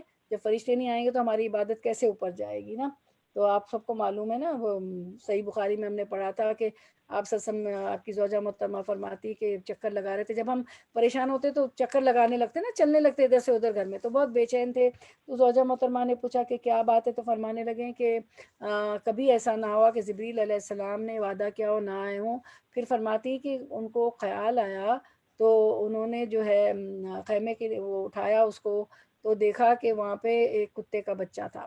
تو وہ چلا گیا. پھر جبریل علیہ السلام سے ملاقات ہوئی تو اس کو نکال دیا، ہٹا دیا وہ کتے کے بچے. تو جبریل علیہ السلام نے فرمایا جس گھر میں کتے ہوتے ہیں اور تصویریں ہوتی ہیں ہم نہیں آتے. تو یہ وجہ بنی تھی. اب پھر سوال ہوتا ہے کہ اچھا پھر شکاری کتے، وہ تو اللہ تعالیٰ نے، ہم نے پڑھا تھا پچھلی صورتوں میں جو ہمارے چل رہے تھے درس، کہ اللہ اس کو تو ہم سدھاتے ہیں، ٹیم کرتے ہیں، وہ ہمارے لیے شکار پکڑ کے لاتے ہیں، تو وہ جائز ہے. اس کے علاوہ جو ہمارے گھروں کی چوکیداری کرتے ہیں تو وہ باؤنڈری وال میں ہوں، ٹھیک ہے نا. بیک ٹو پویلین ہمارے گھروں میں جو انڈیا، پاکستان، بنگلہ دیش میں، تو ہمارے ہاؤسز میں ہم کیا کرتے تھے کہ ڈاگس جو ہوتے باؤنڈری میں رکھتے تھے اور گھر میں ان کو گھر کی چار دیواری میں آنے نہیں دیتے تھے. تو یہ ہے کیونکہ وہ حفاظت کے لیے، تو وہ عذر میں آ جاتے ہیں. اچھا پھر مطلب یہ ہے کہ یعنی ہاتھ سے جاندار کی شکل بنانا، اسکیچ وغیرہ کرنا، یعنی درختوں کی، پہاڑوں کی، پتھروں کی، پھولوں کی، تو بے شک آپ جتنی چاہیں بنا لیں، لیکن کسی جاندار کی ہاتھ سے پرفیکٹ تصویر دعا نہیں کریں گے. اگر ضرورت پڑے کچھ بتانے کے لیے تو صرف ایک اشارے کے طور پر کچھ کر لیں، لیکن ایگزیکٹ تصویر نہ بنائے اور نہ ہی مجسمہ بنائے، ٹھیک ہے. تو وہ تو پھر ایجوکیشن کے اس میں تو، اور السٹریشن جو پڑھائی لکھائی میں، وہ تو عذر میں آتا ہے، وہ تو ہم کہیں وہ سکھانے کے لیے ہوتا ہے. نمبر 61، وَإِلَىٰ ثَمُودُ أَخَاهُمْ صَالِحًا، اور سمود کی طرف ہم نے ان کے بھائی صالح علیہ السلام کو بھیجا. اس نے کہا اے میری قوم کے لوگوں، اللہ کی بندگی کرو، اس کے سوا تمہارا کوئی خدا نہیں ہے، وہی ہے جس نے تم کو زمین سے پیدا کیا ہے اور یہاں تم کو بسایا ہے، لہٰذا تم اس سے معافی چاہو اور اس کی طرف پلٹ آؤ. یقیناً میرا رب قریب ہے اور وہ دعاؤں کا جواب دینے والا ہے. تو اللہ تعالیٰ قریب ہیں، دعاؤں کا جواب دیتے ہیں. لیکن یہ لوگ دنیاوی جبار انیت کے قریب تھے، اللہ کا قرب انہیں نہ مل سکا. تو انسان کو کبھی اللہ کی رحمت سے مایوس نہیں ہونا چاہیے. لا تقنطوا من رحمت اللہ، اللہ کی رحمت اللہ کے ناموں سے آتی ہے. اللہ کی رحمت کو پانے کے طریقے جو ہے، بندہ پچھلی رات میں اللہ کے قریب ہوتا ہے. نبی صلی اللہ علیہ وسلم نے فرمایا بندہ تمام اوقات میں سے زیادہ پچھلی رات میں رب کے قریب ہوتا ہے. پس اگر ہو سکے تم سے تو اس گھڑی میں اپنے رب کو یاد کرنے والے بن جاؤ، تو ضرور بن جاؤ. نمبر 62، قالوا یا صالح، انہوں نے کہا اے صالح، اس سے پہلے تو ہمارے درمیان ایسا شخص تھا جس سے بڑی توقعات وابستہ تھی. کیا تو ہمیں ان معبودوں کی پرستش سے روکنا چاہتا ہے جن کی پرستش ہمارے باپ دادا کرتے تھے؟ تو جس طریقے کی طرف ہمیں بلا رہا ہے اس کے بارے میں ہم کو سخت شبہ ہے جس نے ہمیں خلیان میں ڈال رکھا. ہم نے بھی یہ سنا تھا نا، کسی کو کہو کہ بدعت نہ کرو، یہ نہ کرو، وہ نہ کرو، تو کہتے تھے یہ تو ہمارے باپ دادا کرتے آئے، تم کون سی وہابی ہو گئی، تم کہاں چلی ہو 4 درس میں جا کے ہمیں بتانے لگی ہو. سیدنا صالح علیہ السلام نے کہا اے برادران قوم، یعنی سمود کے لوگ، تم نے کچھ اس بات پر بھی غور کیا کہ اگر میں اپنے رب کی طرف سے ایک صاف شہادت رکھتا تھا اور پھر اس نے اپنی رحمت سے مجھ کو بھی نواز دیا، تو اس کے بعد مجھے اللہ کی پکڑ سے کون بچائے گا؟ اگر میں اس کی نافرمانی کروں تم میرے کس کام آ سکتے ہو سوائے اس کے کہ مجھے اور زیادہ خسارے میں ڈال دو. اے میری قوم کے لوگوں، دیکھو یہ اللہ کی اونٹنی تمہارے لیے ایک نشانی، ناقۃ اللہ، اسے اللہ کی زمین میں چرنے کے لیے آزاد چھوڑ دو. اس سے ذرا تعارض نہ کرنا اور نہ کچھ زیادہ دیر نہ گزرے گی کہ تم پر اللہ کا عذاب آ جائے گا. مگر انہوں نے اونٹنی کو مار ڈالا. اس پر صالح علیہ السلام نے ان کو خبردار کر دیا کہ اب بس اب 3 دن اپنے گھروں میں رہ بس لو، یہ ایسی میعاد ہے جو جھوٹی نہ ثابت ہوگی. آخر کار جب ہمارے فیصلے کا وقت آ گیا تو ہم نے اپنی رحمت سے صالح علیہ السلام کو اور ان لوگوں کو جو اس کے ساتھ ایمان لائے تھے بچا لیا اور اس دن کی رسوائی سے ان کو محفوظ رکھا. بے شک تیرا رب ہی دراصل طاقتور اور بالادست ہے. اصل میں انہوں نے خود مانگی تھی کہ ایک نشانی ہو، تو اللہ تعالیٰ نے اونٹنی بھیج دی. اب وہ اونٹنی کے لیے فرمایا تھا کہ ایک دن وہ پانی پیے گی، ایک دن تم پیو گے. آخر انہوں نے ان کی پونچھیں کاٹ دی اور اسے مار ڈالا. رہے وہ لوگ جنہوں نے ظلم کیا تو ایک سخت دھماکے نے ان کو دھر لیا. وہ اپنی بستیوں میں اس طرح بے حس اور حرکت پڑے کے پڑے رہ گئے گویا کہ وہ وہاں کبھی بسے ہی نہ تھے. سنو، سمود نے اپنے رب سے کفر کیا، سنو، دور پھینک دیے گئے سمود. وَلَقَدْ جَاءَتْ رُسُلُنَا إِبْرَاهِيمَ بِالْبُشْرَىٰ قَالُوا سَلَامًا قَالَ سَلَامٌ فَمَا لَبِثَ أَن جَاءَ بِعِجْلٍ حَنِيذٍ. اور دیکھو ابراہیم کے پاس ہمارے فرشتے خوشخبری لیے ہوئے پہنچے، بیٹے کی خوشخبری. سیدنا ابراہیم علیہ السلام 100 سال کے تھے اور حضرت سارہ شاید 90 سال کی تھی. کہا تم پر سلام ہو. کس نے کہا؟ فرشتوں نے. سیدنا ابراہیم علیہ السلام نے جواب دیا تم پر بھی سلام ہو. پھر کچھ دیر نہ گزری تھی کہ سیدنا ابراہیم علیہ السلام ایک بھنا ہوا بچڑا ان کی ضیافت کے لیے لے آئے. کتنے مہمان نواز تھے نا.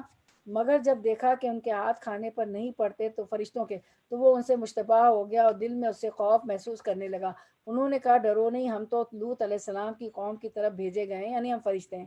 سیدنا ابراہیم علیہ السلام کی بیوی بھی کھڑی ہوئی تھی، وہ یہ سن کر ہنس دی، اور پھر ہم نے اس کو اسحاق کی اور اسحاق کے بعد یعقوب علیہ السلام کی خوشخبری دی۔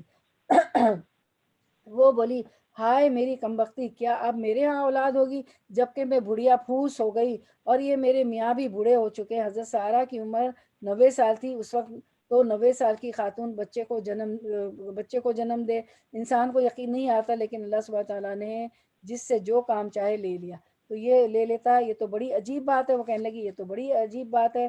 تو پھر انہوں نے کہا قالوا اتعجبین من امر اللہ رحمت اللہ رحمت اللہ وبرکاتہ علیکم آل البیت انہ حمید مجید۔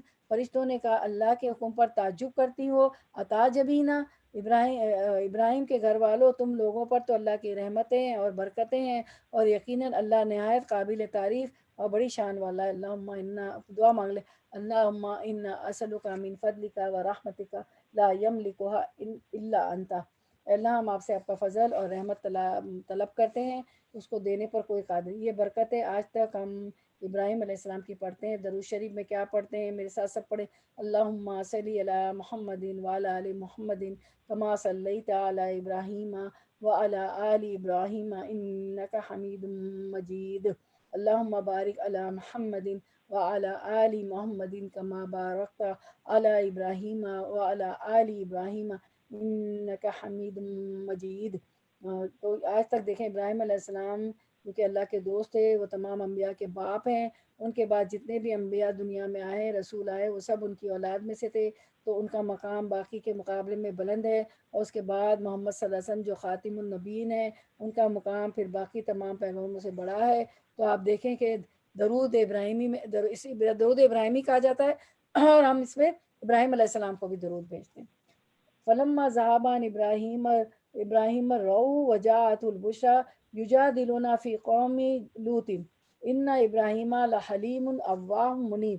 جب ابراہیم کی گھبراہٹ دور ہوئی، یعنی جب گھبرانے لگے، تو فرشتوں نے بیٹے کی خوشخبری دے دی، بتا دیا کہ ہم فرشتے ہیں، اور اولاد کی بشارت سے اس کا دل خوش ہو گیا، تو اس نے قوم لوط کے معاملے میں ہم سے جھگڑا شروع کر دیا۔ یہ 2-4 لفظ ہیں، لیکن ایک مومن بندے کی زندگی کا عملی نمونہ ہے کہ وہ ذاتی خوشیوں سے خوش ہوتا ہے کہ اسے بیٹے کی خوشخبری ملی، خوش ہوئے، لیکن اس سے زیادہ انہیں فکر قوم لوط کی تھی۔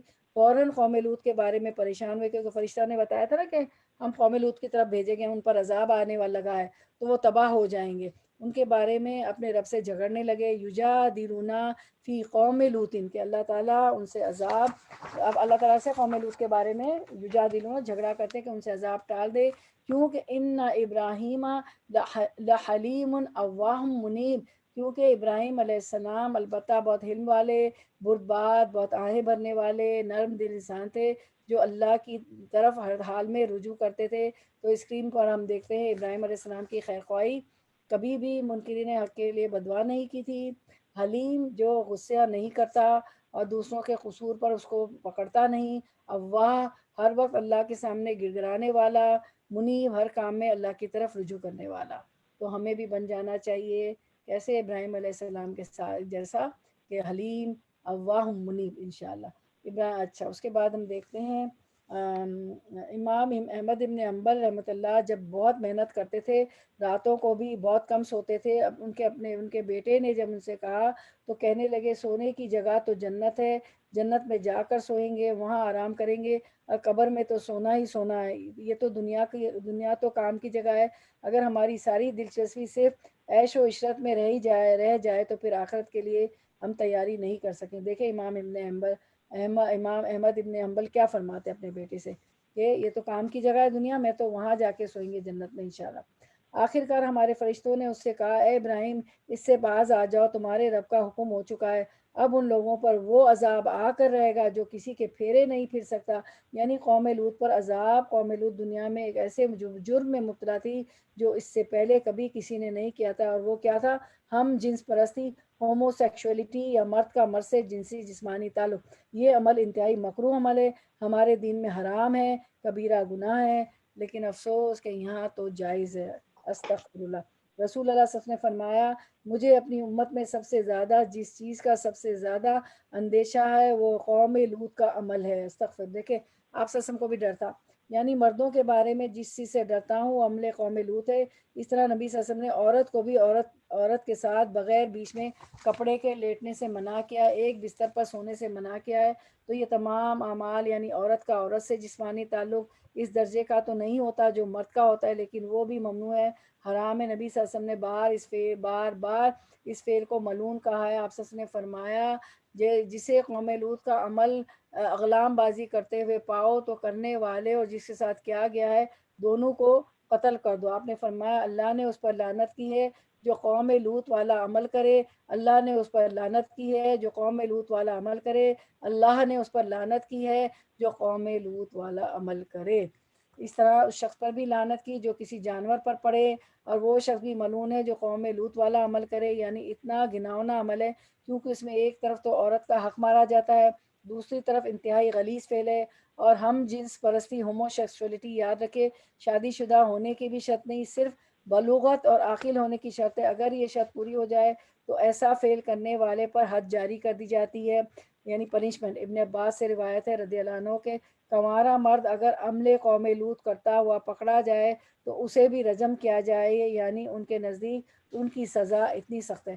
رسول اللہ صلی اللہ علیہ وسلم نے فرمایا جس شخص کو تم قوم لوط کا عمل کرتے ہوئے دیکھو تو فاعل اور مفعول دونوں کو قتل کر ڈالو۔ رسول اللہ صلی اللہ علیہ وسلم نے فرمایا کیونکہ پھر یہ مرض وائرل ہے، ایک سے مقصد پورا نہ ہوگا تو وہ مرد کسی اور کو اپنا شکار بنا لے گا۔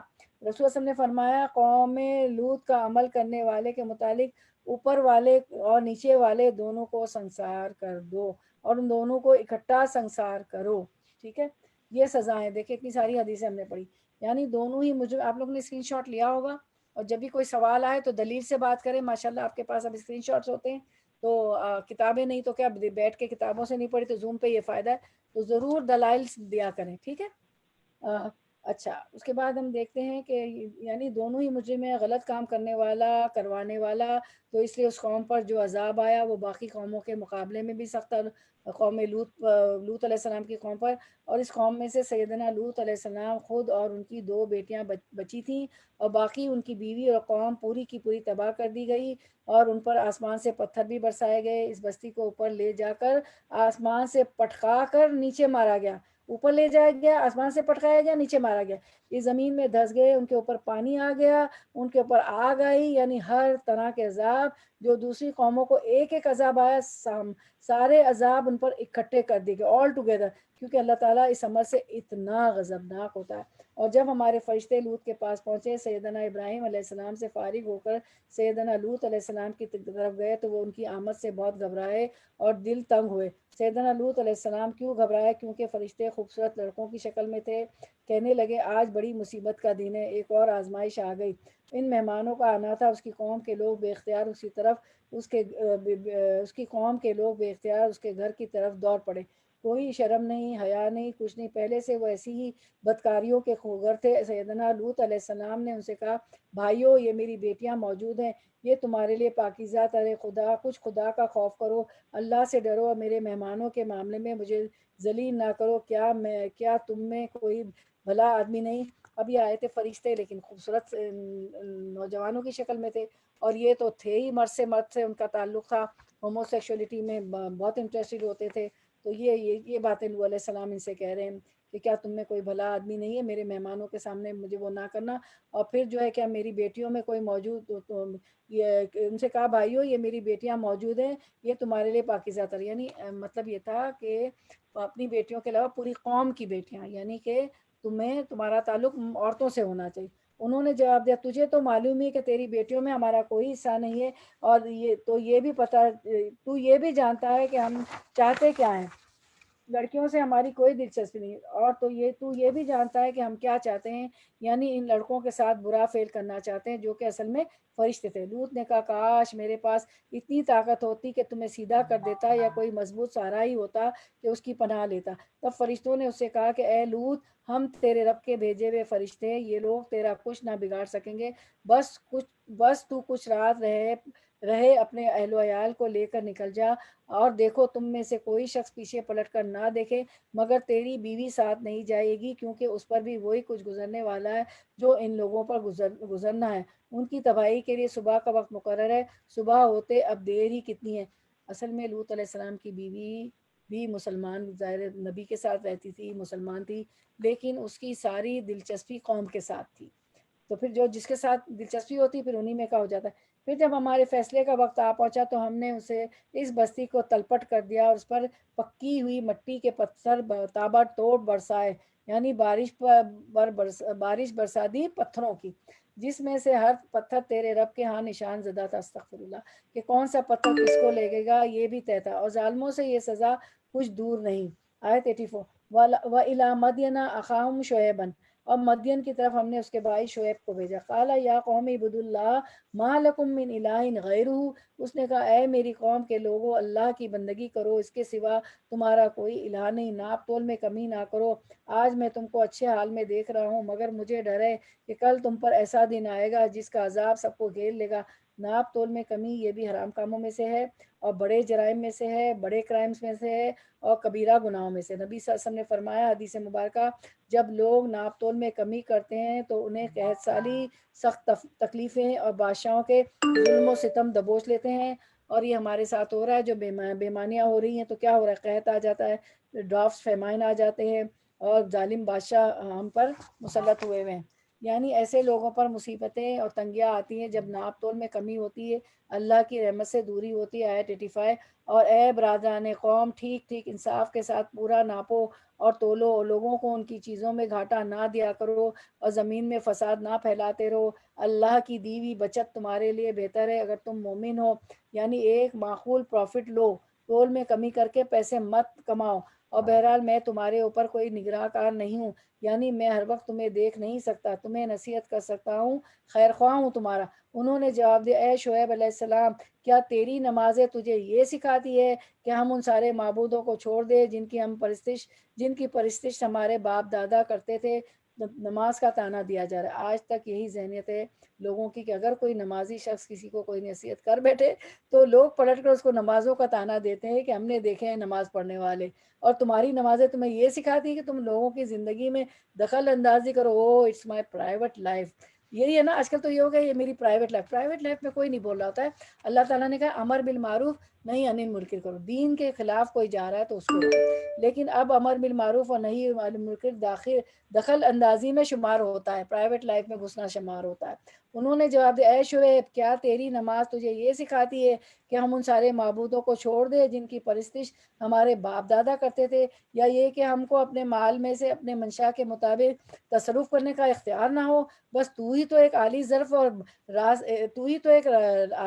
ظرف اور رازباز آدمی رہ گیا ہے، یعنی تانا تشنا اور طرح طرح کی تکلیفیں وہ ان کو دینے لگے، کیونکہ وہ تو ایک تقلیدی ایمان کے قائل تھے، تقلیدی روایت کے قائل تھے نا۔ تو ویل لکل ہمزۃ لمزہ، کبھی تانے نہیں دینا چاہیے۔ اللہ تعالیٰ کہتا ہے کہ تباہی ہے جو تانا کر دیتے ہیں نا، ویل لکل ہمزۃ لمزہ۔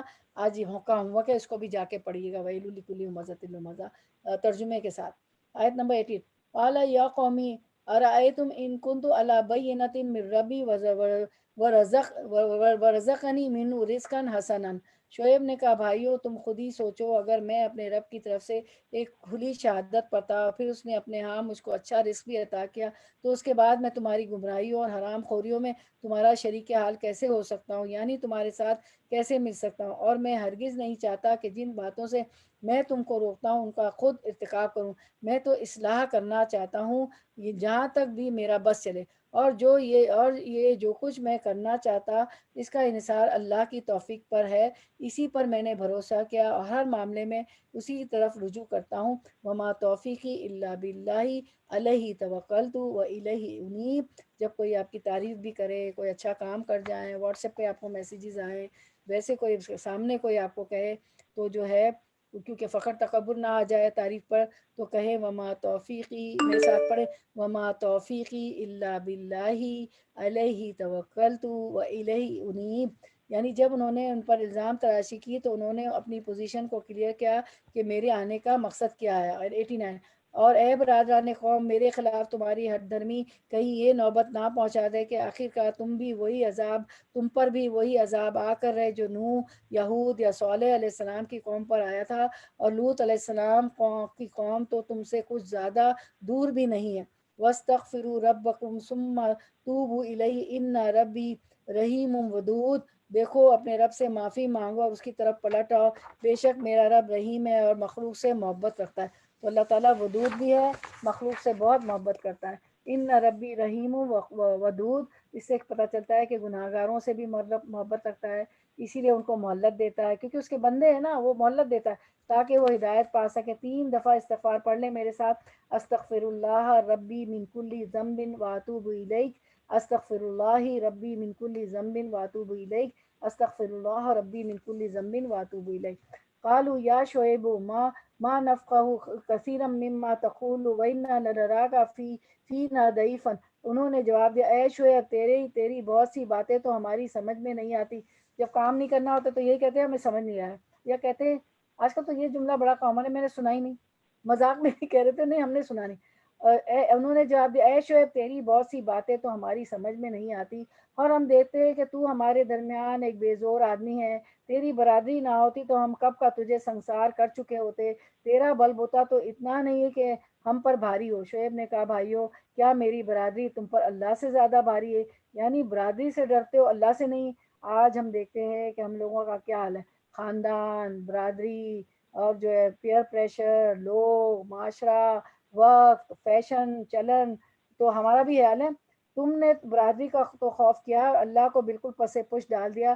جان رکھو کہ جو کچھ تم کر رہے ہو وہ اللہ کی گرفت سے باہر نہیں۔ اے میری قوم کے لوگوں، تم اپنے طریقے پر کام کیے جاؤ اور میں اپنے طریقے پر کرتا رہوں گا، جلدی تمہیں معلوم ہو جائے گا کہ کس پر ذلت کا عذاب آتا ہے اور کون جھوٹا ہے۔ تم بھی انتظار کرو، میں بھی تمہارے ساتھ چشم برا ہوں۔ آخر کار جب ہمارے فیصلے کا وقت آ گیا تو ہم نے اپنی رحمت سے شعیب اور اس کے ساتھی مومنوں کو بچا لیا، اور جن لوگوں نے ظلم کیا تھا ان کو ایک سخت دھماکے نے ایسا پکڑا کہ وہ اپنی بستیوں میں بے حس و حرکت پڑے کے پڑے رہ گئے۔ استغفر اللہ، گویا وہ کبھی وہاں رہے بسے ہی نہ تھے۔ دیکھیں ایسا ہوتا ہے اللہ کا عذاب، اللہ ہمیں بچا لے۔ سنو، مدین والے بھی دور پھینک دی گئے جس طرح سمود پھینکے گئے تھے، اور موسیٰ کو ہم نے اپنی نشانی اور کھلی کھلی سند ماموریت کے ساتھ فرعون اور اس کے آیان سلطنت کی طرف بھیجا، مگر انہوں نے فرعون کی حکم کی پیروی کی، حالانکہ فرعون کا حکم راستی پر نہ تھا۔ قیامت کے روز وہ اپنی قوم کے آگے آگے ہوگا اور اپنی پیشوائی میں انہیں دوزخ کی طرف لے جائے گا۔ کسی کے پیچھے چلے وہ تو دیکھے، وہ کیونکہ فرعون کے پیچھے چلے تو فرعون وہاں بھی آگے آگے ہوگا، اس کی قوم اس کے پیچھے پیچھے ہوگی اور دوزخ میں جائے۔ کیسی عجیب بات ہے کہ فرعون مجرموں کا پیشوا ہوگا اور سیدہ آسیہ جنت کی عورتوں کی سردار ہوں گی، ان کی زوجہ متوا۔ کیسی بدتر جائے ورود ہے جس پر کوئی پہنچے، اور ان لوگوں پر دنیا میں بھی لعنت پڑی اور قیامت کے روز بھی پڑے گی۔ کیسا برا فیصلہ ہے جو یہ کسی کو ملے۔ یہ چند بستیوں کی سرگزشت ہے جو ہم تمہیں سنا رہے ہیں، ان میں سے بعض اب بھی کھڑی ہیں، یعنی ان کے آثار قدیمہ موجود ہیں، اور بعض کی فصل کٹ چکی۔ ہم نے ان پر ظلم نہیں کیا، انہوں نے آپ ہی اپنے اوپر ستم ڈھایا، اور جب اللہ کا حکم آ گیا تو ان کے وہ معبود جنہیں وہ اللہ کو چھوڑ کر پکارا کرتے تھے ان کے کچھ کام نہ آ سکے، اور انہوں نے ہلاکت و بربادی کے سوا انہیں کچھ فائدہ نہ دیا۔ اور تیرا رب جب کسی ظالم بستی کو پکڑتا ہے تو پھر اس کی پکڑ ایسی ہی ہوا کرتی ہے، فی الواقع اس کی پکڑ بڑی سخت اور دردناک ہوتی ہے۔ حقیقت یہ ہے کہ اس میں ایک نشانی ہے اس شخص کے لیے جو عذاب آخرت کا خوف کرے۔ وہ ایک دن ہوگا جس میں سب لوگ جمع ہوں گے، قیامت کا دن جس میں سب لوگ جمع ہوں گے، اور پھر جو کچھ بھی اس روز ہوگا سب کی آنکھوں کے سامنے ہوگا۔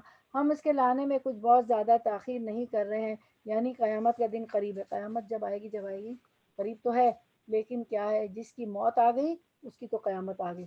بس ایک گنی چنی مدت اس کے لیے مقرر ہے، جب وہ آئے گا تو کسی کو بات کرنے کی مجال نہ ہوگی الا یہ کہ اللہ کی اجازت سے کچھ عرض کرے۔ پھر کچھ لوگ اس روز بدبخت ہوں گے اور کچھ نیک بخت۔ جو بدبخت ہوں گے وہ دوزخ میں جائیں گے جہاں گرمی اور پیاس کی شدت سے وہ ہانپیں گے اور پھنکارے ماریں گے، اور اسی حالت میں وہ ہمیشہ رہیں گے جب تک کہ زمین اور آسمان قائم ہے، الا یہ کہ تیرا رب کچھ اور چاہے۔ بے شک تیرا رب پورا اختیار رکھتا ہے کہ جو چاہے کرے۔ رہے وہ لوگ جو نیک بخت نکلیں گے وہ جنت میں جائیں گے اور وہاں ہمیشہ رہیں گے جب تک زمین اور آسمان قائم ہے، الا یہ کہ تیرا رب کچھ اور چاہے۔ ایسی بخشش ان لوگوں کو ملے گی جس کا سلسلہ کبھی منقطع نہ ہوگا۔ آمین یا رب العالمین۔ اللہ ہمیں بھی ان میں سے بنا دیجیے۔ اگرچہ دوسری آیت میں ہمیشہ خالدین فیہا کا ذکر آتا ہے، یہاں پر جب تک تیرا رب چاہے، تو اس سے مراد یہ بھی ہے کہ کچھ لوگ جہنم سے کچھ عرصے کے بعد نکال لیے جائیں گے۔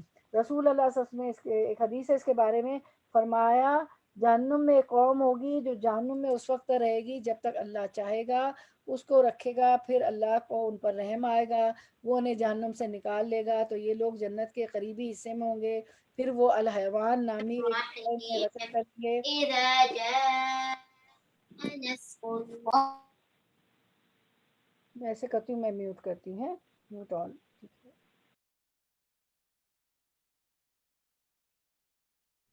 اچھا میری آواز آ رہی ہے؟ جی آ رہی ہے۔ ہاں میں نے سب کو میوٹ کر لیا، تو میں بھی میوٹ ہو گئی تھی، تو میں اچھا تو یہ لوگ جنت کے قریبی حصے میں ہوں گے، پھر وہ الحیوان نامی ایک نہر میں غسل کریں گے، اہل جنت انہیں الجہنمیون کہیں گے۔ اگر ان میں سے کوئی ایک شخص دنیا کے لوگوں کو دعوت کرنا چاہے تو ان کے لیے بستروں کا بھی انتظام کر لے گا، کھانے پینے کا بھی، ان کے لیے رضائیاں بھی مہیا کر دی جائیں گی۔ ایک اور روایت میں آتا ہے کہ ان سب کی شادی کرنا چاہے تو یہ بھی کر لے گا، اسے کوئی چیز کی کمی نہ ہوگی۔ یعنی یہ ان لوگوں کا انعام ہے جو ایک لامتناہی مدت تک، یعنی ایک لمبے عرصے تک جہنم میں رہنے کے بعد جنت میں جائیں گے، اور ان کو جو کچھ ملے گا ان کے پاس اتنا ہوگا کہ پوری زمین کے لوگوں کو اگر کھلانا پلانا سلانا چاہیں، شادی کرنا چاہے، تو سب کچھ ان کے پاس موجود ہوگا۔ ایسی ایسی بڑی بادشاہت، سلطنت اور ملک لوگوں کو عطا کیا جائے گا جنت میں۔ آمین یا رب العالمین۔ اللہم اجعلنا منہم، اللہ ہمیں ان لوگوں میں سے بنا دیجئے۔ سب لوگ کہیں آمین یا رب العالمین۔ فلا تکو فی مریۃ مما یعبد ہؤلاء ما یعبدون الا کما یعبد آباؤہم من قبل۔ اے نبی صلی اللہ علیہ وسلم، آپ ان معبودوں کی طرف سے کسی شک میں نہ رہیں جن کی یہ لوگ عبادت کر رہے، یہ تو بس لکیر کے فقیر بنے ہوئے ہیں، اسی طرح پوجا پاٹ کیے جا رہے ہیں جس طرح پہلے ان کے باپ دادا کرتے تھے، یعنی انکار دین رسمی اور یعنی ان کا دین رسمی اور تقلیدی دین ہے، اور ہم ان کا حصہ انہیں بھرپور دیں گے بغیر اس کے کہ اس میں کوئی کاٹ کسر ہو۔ ہم اس سے پہلے موسیٰ کو بھی کتاب دے چکے ہیں، اس کے بارے میں بھی اختلاف کیا گیا تھا، جس طرح آج اس کتاب کے بارے میں کیا جا رہا ہے۔ اگر تیرے رب کی طرف سے ایک بات پہلے ہی طے نہ کر دی گئی ہوتی تو ان اختلاف کرنے والوں کے درمیان کب کا فیصلہ چکا دیا گیا ہوتا۔ اے نبی یعنی نبی صلی اللہ علیہ وسلم کو اطمینان اور صبر دلانے کے لیے یہ بات کہی جا رہی ہے۔ یہ واقعہ ہے کہ لوگ اس کی طرف سے شک اور خلجان میں پڑے ہوئے ہیں، اور یہ بھی واقعہ ہے کہ تیرا رب انہیں ان کے اعمال کا پورا پورا بدلہ دے کر رہے گا، یقیناً وہ ان کی سب حرکتوں سے باخبر ہے۔ پس اے محمد صلی اللہ علیہ وسلم، تم اور تمہارے وہ ساتھی جو کفر و بغاوت سے ایمان اور اطاعت کی طرف پلٹ آئے ہیں، ٹھیک ٹھیک راہ راست پر ثابت قدم رہو، جیسا کہ تمہیں حکم دیا گیا، بندگی کی حد سے تجاوز نہ کرو، اور جو کچھ تم کر رہے ہیں اس پر تمہارا رب نگاہ رکھتا ہے۔ ان ظالموں کی طرف سے ذرا نہ جھکنا، ورنہ جہنم کی لپیٹ میں آ جاؤ گے، اور تمہیں کوئی ولی اور سرپرست نہ ملے گا جو خدا سے تمہیں بچا سکے، اور کہیں سے تم کو مدد نہ پہنچے گی۔ اور دیکھو، نماز قائم کرو دن کے دونوں سروں پر۔ کون سے سرے؟ فجر اور مغرب، اور کچھ رات گزرنے پر عشاء پڑھو۔ ان الحسنات یذہبن السیئات ذالک ذکری للذاکرین، اور حقیقت نیکیاں برائیوں کو دور کر دیتی ہیں، یہ ایک یاد دہانی ہے ان لوگوں کے لیے جو اللہ کو یاد کرنے والے ہیں، ذاکرین۔ یا اللہ ہمیں ذاکرین میں سے بنا دے۔ اگر کوئی گناہ ہو جائے تو انسان صدقہ کرے، استغفار پڑھے، اس طرح نماز بھی گناہوں کو دھونے والی ہے۔ ایک حدیث مبارکہ رسول اللہ صلی اللہ علیہ وسلم نے فرمایا، اس شخص کی مثال جو برائیاں کرنے کے بعد نیکیاں کرتا ہے اس آدمی کی طرح ہے جس پر ایسی تنگ ذرہ ہو جس نے اس کا گلا گھونٹ رکھا ہو، جس پر ایسی تنگ ذرا ہو جس نے اس کا گلا گھونٹ رکھا ہو، یعنی تنگ کپڑا پہنا ہوا ہو کوئی، تو ایسا آدمی جب نیکی کرتا ہے تو ایک کڑا ٹوٹ جاتا ہے، تھوڑا سا پھٹ جاتا ہے، پھر دوسرا کرتا ہے تو دوسرا، تیسری تو تیسرا، اس طرح سارے ذرہ ٹوٹ کر زمین پر گر پڑتی ہیں۔ تو گناہ جو ہیں انسان کے سینے کو بھینچ دیتے ہیں، دل پر بوجھ ڈالتے ہیں، اور جب انسان صدقہ کرتا ہے، استغفار کرتا ہے، نیکیاں کرتا ہے، نماز پڑھتا ہے، تو آہستہ آہستہ دل کا وہ بوجھ کم ہو جاتا ہے۔ ایک اور حدیث ہے، ابو ذر کہتے ہیں کہ ایک مرتبہ رضی اللہ عنہ، ایک مرتبہ میں نے عرض کیا، یا رسول اللہ صلی اللہ علیہ وسلم، مجھے کچھ وصیت کیجیے۔ تو آپ صلی اللہ علیہ وسلم نے فرمایا اگر تم سے کوئی گناہ ہو جائے تو اس کے بعد کوئی نیکی کر لیا کرو، وہ اس گناہ کو مٹا دے گی۔ ان الحسنات یذہبن السیئات، اس کو یاد کر لیں، 114 سورۃ الہود، ان الحسنات یذہبن السیئات۔ تو میں نے عرض کیا کہ کیا لا الہ الا اللہ کہنا نیکیوں میں شامل ہے؟ آپ نے فرمایا کہ لا الہ الا اللہ کہنا یہ تو سب سے افضل نیکی ہے، یعنی انسان ذکر کی کثرت کرے اور نماز کی کثرت کرے۔ وَاصْبِرْ فَإِنَّ اللَّهَ لَا يُضِيعُ أَجْرَ الْمُحْسِنِينَ، آیت 115۔ اور صبر کیجئے، اللہ نیکی کرنے والوں کا اجر کبھی ضائع نہیں کرتا۔ پھر کیوں نہ ان قوموں میں جو تم سے پہلے گزر چکی ہیں ایسے اہل خیر موجود رہے جو لوگوں کو زمین میں فساد برپا کرنے سے روکتے، ایسے لوگ نکلے بھی تو بہت کم جن کو ہم نے ان قوموں میں سے بچا لیا۔ اللہ تعالیٰ کس چیز کا مطالبہ کر رہے؟ ایسے لوگوں کی وجود کی ضرورت بتا رہے ہیں جو لوگوں کو فساد سے روکے، جو زمین میں سے فساد ختم کرے۔ پھر کیوں نہ ان قوموں میں جو تم سے پہلے گزر چکی ایسے اہل خیر موجود رہے جو لوگوں کو زمین میں فساد برپا کرنے سے روکتے، ایسے لوگ نکلے بھی تو بہت کم، یعنی سارے پیغمبروں کو ماننے والوں میں سے بہت قلیل تعداد ایسی تھی جن کو ہم نے ان قوموں میں سے بچا لیا، ورنہ ظالم لوگ تو انہی مزوں کے پیچھے پڑے رہے جن کے سامان انہیں فراوانی کے ساتھ دیے گئے تھے اور وہ مجرم بن کر رہے۔ تیرا رب ایسا نہیں کہ بستیوں کو ناحق تباہ کر دے حالانکہ ان کے باشندے اصلاح کرنے والے ہوں۔ بے شک تیرا رب اگر چاہتا تو تمام انسانوں کو ایک گروہ بنا سکتا تھا، مگر اب تو وہ مختلف طریقوں ہی پر چلتے رہیں گے اور بے راہ رویوں سے صرف وہ لوگ بچیں گے جن پر تیرے رب کی رحمت ہے۔ اسی آزادی انتخاب و اختیار کے لیے ہی تو اس نے انہیں پیدا کیا تھا، اور تیرے رب کی وہ بات پوری ہو گئی جو اس نے کہی تھی کہ میں جہنم کو جن اور ان سب سے بھر دوں گا۔ اور اے محمد صلی اللہ علیہ وسلم، یہ پیغمبروں کے قصے جو ہم تمہیں سناتے ہیں وہ چیزیں ہیں جن کے ذریعے سے ہم تمہارے دل کو مضبوط کرتے ہیں، ان کے اندر تم کو حقیقت کا علم ملا اور ایمان لانے والوں کو نصیحت اور بیداری نصیب ہوئی۔ رہے وہ لوگ جو ایمان نہیں لائے تو ان سے کہہ دو کہ تم اپنے طریقے پر کام کرتے رہو، ہم اپنے طریقے پر کیے جاتے ہیں، انجام کار کا تم بھی انتظار کرو اور ہم بھی منتظر ہیں۔ آسمانوں اور زمین میں جو کچھ چھپا ہوا ہے سب اللہ کی قبضہ قدرت میں ہے اور سارا معاملہ اسی کی طرف رجوع کیا جاتا ہے۔ پس اے نبی صلی اللہ علیہ وسلم تو اس کی بندگی کرو اور اسی پر بھروسہ رکھو، جو کچھ آپ لوگ کر رہے ہیں آپ کا رب اس سے بے خبر نہیں۔ وما ربک بغافل عما تعملون، کہ جو کچھ ہم کرتے ہیں اللہ اس سے بے خبر نہیں ہے۔ تو ہماری جو ہے سورۃ الہود اختتام کو پہنچی۔ وما توفیقی الا باللہ۔ اور اب ہم جو ہے شروع کرتے ہیں سورۃ الیوسف انشاءاللہ۔ تو پہلے تلاوت سن لیتے ہیں انشاءاللہ۔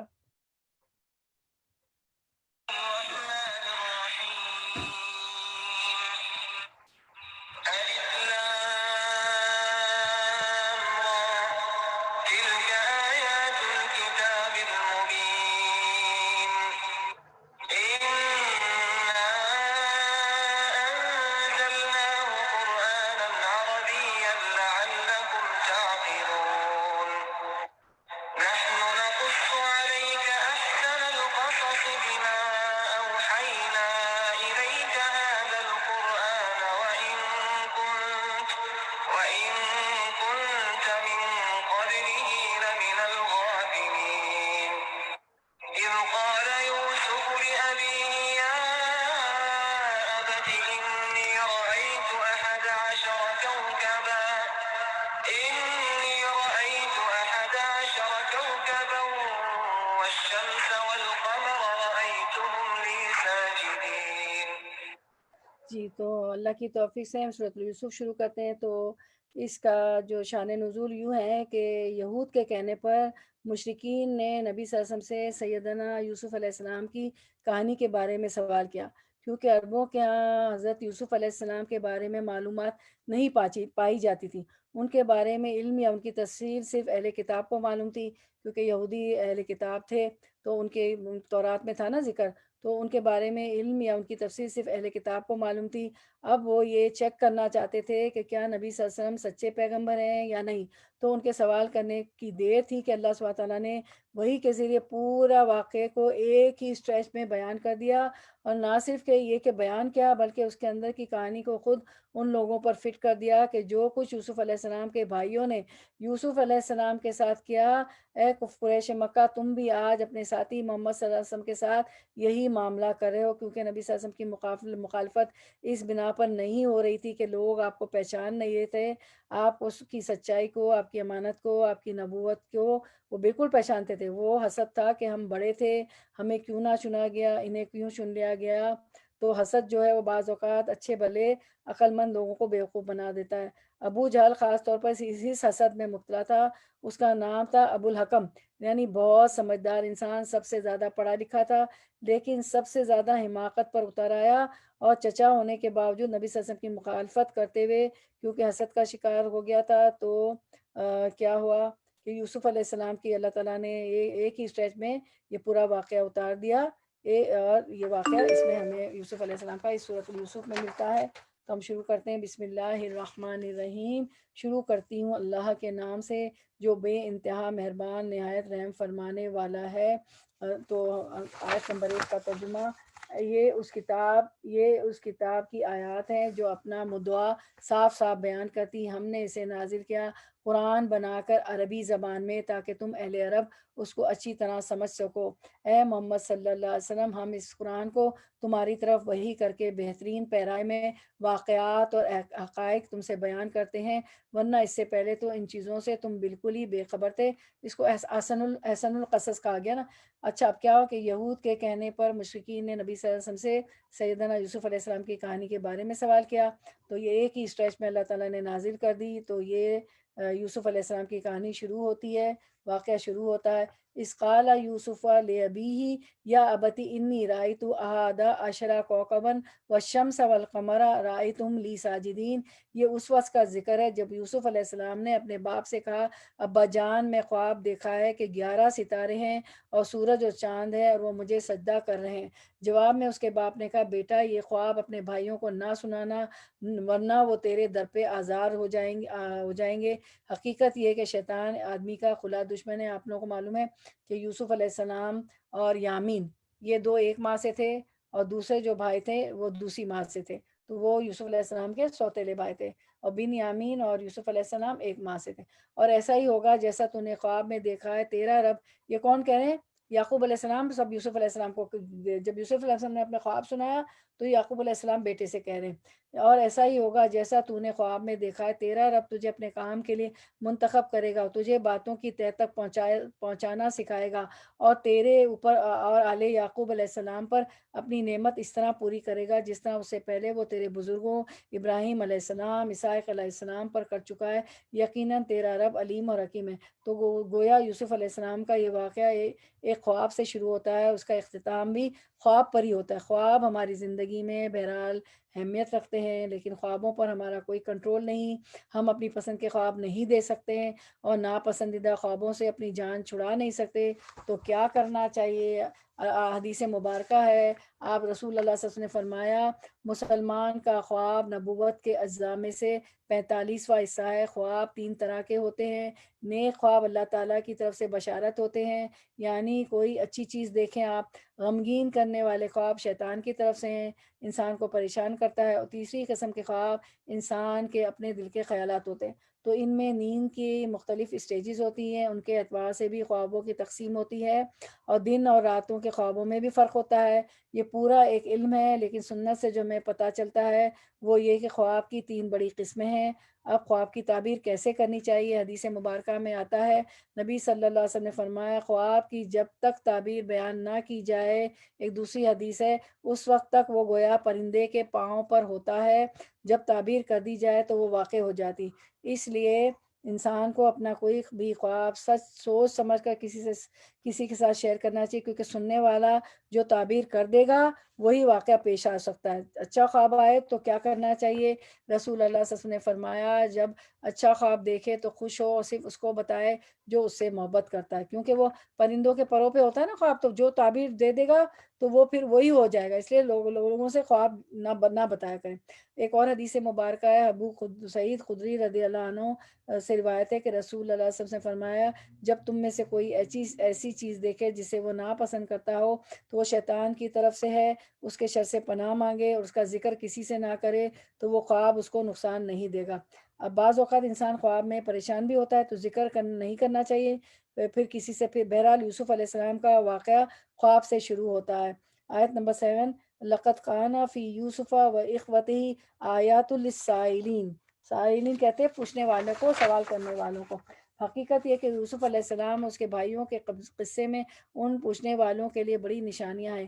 یہ قصہ یوں شروع ہوتا ہے کہ اس کے بھائیوں نے آپس میں کہا، یہ یوسف علیہ السلام اس کا بھائی یعنی بنیامین دونوں ہمارے والد کو ہم سے زیادہ محبوب ہے، حالانکہ ہم ایک پورا جتھا ہے۔ سچی بات یہ ہے کہ ہمارے ابا جان بالکل ہی بہک گئے، چلو یوسف کو قتل کر دو، اسے کہیں پھینک دو تاکہ ہمارے والد کی توجہ صرف تمہاری طرف ہو جائے، یہ کام لینے کے بعد پھر نیک بن رہنا۔ پیغمبر کی اولاد تھے، نیکی اور برائی کا فرق سمجھتے تھے، جانتے تھے، لیکن شیطان کس طرح انسان کو ورغلاتا ہے۔ کوئی شخص کتنا بھی نیک ہو، کتنا بھی اچھا ہو کیوں نہ ہو، شیطان سے محفوظ نہیں ہے، شیطان کسی وقت بھی اسے پھسلا سکتا ہے۔ اس لیے ہمیشہ اللہ کی پناہ مانگتے رہیں اور حفاظت کی دعائیں پڑھتے رہیں۔ اور جو بات کہ پھر نیک بن جانا ضروری نہیں کہ اللہ سبحانہ تعالیٰ بخش دے، کیونکہ قرآن مجید میں آتا ہے جیسے انہوں نے کہا نا کہ اس کو کنویں میں پھینک دو اور اس کو اور تاکہ پھر جو ہے توبہ کر لینا، تو ایسا نہیں کہنا چاہیے، ضروری نہیں کہ اللہ سبحانہ تعالیٰ بخش دے، کیونکہ قرآن مجید میں آتا ہے یغفر لمن یشاء، جسے وہ چاہتا ہے بخشتا ہے، جس پر وہ چاہتا ہے اس پر وہ رحم کرتا ہے۔ تو اس لیے کبھی بھی انسان کو اس توقع سے کہ ہماری بخشش ہو جائے گی، گناہ پر گناہ نہیں کرتے رہنا چاہیے، گناہوں سے ڈرنا چاہیے، رو رو کر اللہ سے دعا کرنی چاہیے کہ اللہ تعالیٰ اس کو ہمارے اندر سے دور کر دے۔ اور یہاں جو بات سمجھ میں آ رہی وہ یہ کہ حسد کتنی بری چیز ہے، خون کا رشتہ، اس میں بھی رحم نہیں، اور دوسری طرف خود پسندی، انا، اپنی ذات کی محبت، یہاں محبت فی ذات بھی ہے کہ ہمیں کیوں نہیں اتنا چاہا جاتا، ہماری کیوں نہیں اتنی اہمیت جتنی یوسف کی ہے۔ بس اس بات سے ضد میں آ گئے، اس کے علاوہ یوسف کا کوئی قصور نہ تھا۔ نبی صلی اللہ علیہ وسلم نے فرمایا حدیث مبارکہ، کسی بندے کے دل میں ایمان اور حسد دو چیزیں اکٹھا جمع نہیں ہو سکتی۔ ایک حسد ایک بیماری ہے، disease of the heart, it's a disease of the heart. تو دوسری حدیث مبارک ہے، رسول اللہ صلی اللہ علیہ وسلم نے فرمایا، تم سے پہلی کی امتوں کی بیماری تمہارے اندر سرات کر گئی ہے، وہ بیماری حسد اور بغض ہے جو مون دیے جانے والی ہے۔ اس سے مراد میرے بالوں کو موننا نہیں ہے بلکہ دین کو موننا ہے، یہ آپ سب نے فرمایا حدیث مبارکہ میں۔ آیت نمبر 10، قال قائل منہم لا تقتلوا یوسف، ٹھیک ہے، تو آیت نمبر 10 کہ انہی میں سے ایک کہنے والے نے کہا یوسف کو قتل نہ کرو، کہتے ہیں کہ بڑا بھائی تھا اس نے منع کیا۔ اس پر ان میں سے ایک بولا یوسف کو قتل نہ کرو، اگر کچھ کرنا ہی ہے تو اسے کسی اندھے کنویں میں ڈال دو، کوئی آتا جاتا قافلہ اسے نکال لے جائے گا۔ اس قرارداد پر انہوں نے جا کر اپنے باپ سے کہا، ابا جان کیا بات ہے کہ آپ یوسف کے معاملے میں ہم پر بھروسہ نہیں کرتے، حالانکہ ہم اس کے سچے خیر خواہ ہیں، کل اسے ہمارے ساتھ بھیج دیجئے، کچھ چر چگ لے گا اور کھیل کود سے بھی دل بہلائے گا، ہم اس کی حفاظت کو موجود ہیں۔ یعنی پکنک جیسے ہم لوگ پکنک کرتے ہیں، انسان کی فطرت ہے، ہر دور میں پکنک ہوئی، کل اسے ہمارے ساتھ بھیج دیجئے، کچھ چر چگ لے گا اور کھیل کود سے بھی دل بہلائے گا، ہم اس کی حفاظت کو موجود ہے۔ باپ نے کہا تمہارا اسے لے جانا مجھے شاق گزرتا ہے، یعقوب علیہ السلام تھے نا ان کے والد، اور مجھ کو اندیشہ ہے کہ کہیں اسے بھیڑیا نہ پھاڑ کھائے جبکہ تم اس سے غافل ہو۔ انہوں نے جواب دیا، اگر ہمارے ہوتے اسے بھیڑیے نے کھا لیا جبکہ ہم ایک جتھا ہیں تب تو ہم بڑے ہی نکمے ہوں گے۔ ان کو کتنا اپنے آپ پر ہے کہ ہم 10 بھائی ہیں، ہم ایک تو ایک جتھا ہے۔ اب یہاں غلط بیانی سے کام لے رہے ہیں، جھوٹ کہتے ہیں، دل اور زبان کے فرق کو، دل میں کچھ ہے اور زبان سے کچھ اور کہا جا رہا ہے۔ تو وہ باپ کو بہلا پھسلا کر یوسف کو ساتھ لے جا کر کنویں میں پھینکنا چاہتے ہیں۔ اس قسم کے جھوٹ جس میں دھوکہ بھی شامل ہو یہ انتہائی نقصان دہ ہے۔ تو حدیث مبارکہ میں نبی صلی اللہ علیہ وسلم نے فرمایا، جو شخص جھوٹ بات کرنا اور فریب کرنا یعنی دھوکہ دینا اور جہالت کی باتوں کا نہ چھوڑے تو اللہ کو اس کی کوئی ضرورت نہیں کہ وہ اپنا کھانا پینا چھوڑ دے۔ یعنی جیسے روزہ بھی رکھا ہوا ہو تو روزہ رکھ کر بھی اگر کوئی جھوٹ نہیں چھوڑتا تو روزہ بھی فائدہ نہیں دے گا۔ رمضان آ رہا ہے تو یہ حدیث کتنی ہے ہمارے لیے، اس میں سبق ہے کہ روزہ پھر کوئی فائدہ نہیں دے گا اگر جھوٹ کو نہ چھوڑا۔ ایک اور جگہ پر آپ صلی اللہ علیہ وسلم نے فرمایا کہ حدیث مبارکہ میں کسی دل میں جھوٹ اور سچ اکٹھے نہیں ہو سکتے۔ ایک اور جگہ فرمایا کوئی گناہ اس لائق نہیں کہ اللہ، ایک اور حدیث ہے کہ کوئی گناہ اس لائق نہیں کہ اللہ اس کے کرنے والے کو دنیا میں جلد سزا دے دے اور ساتھ ساتھ آخرت میں بھی اس کی سزا جمع رکھے، جیسے قطع رحمی، خیانت اور جھوٹ، یہ چیزیں نہیں کرنی۔ یعنی 3 گناہ ایسے جن کی سزا بندوں کو دنیا میں بھی مل جاتی ہے، ان میں سے ایک جھوٹ بھی ہے۔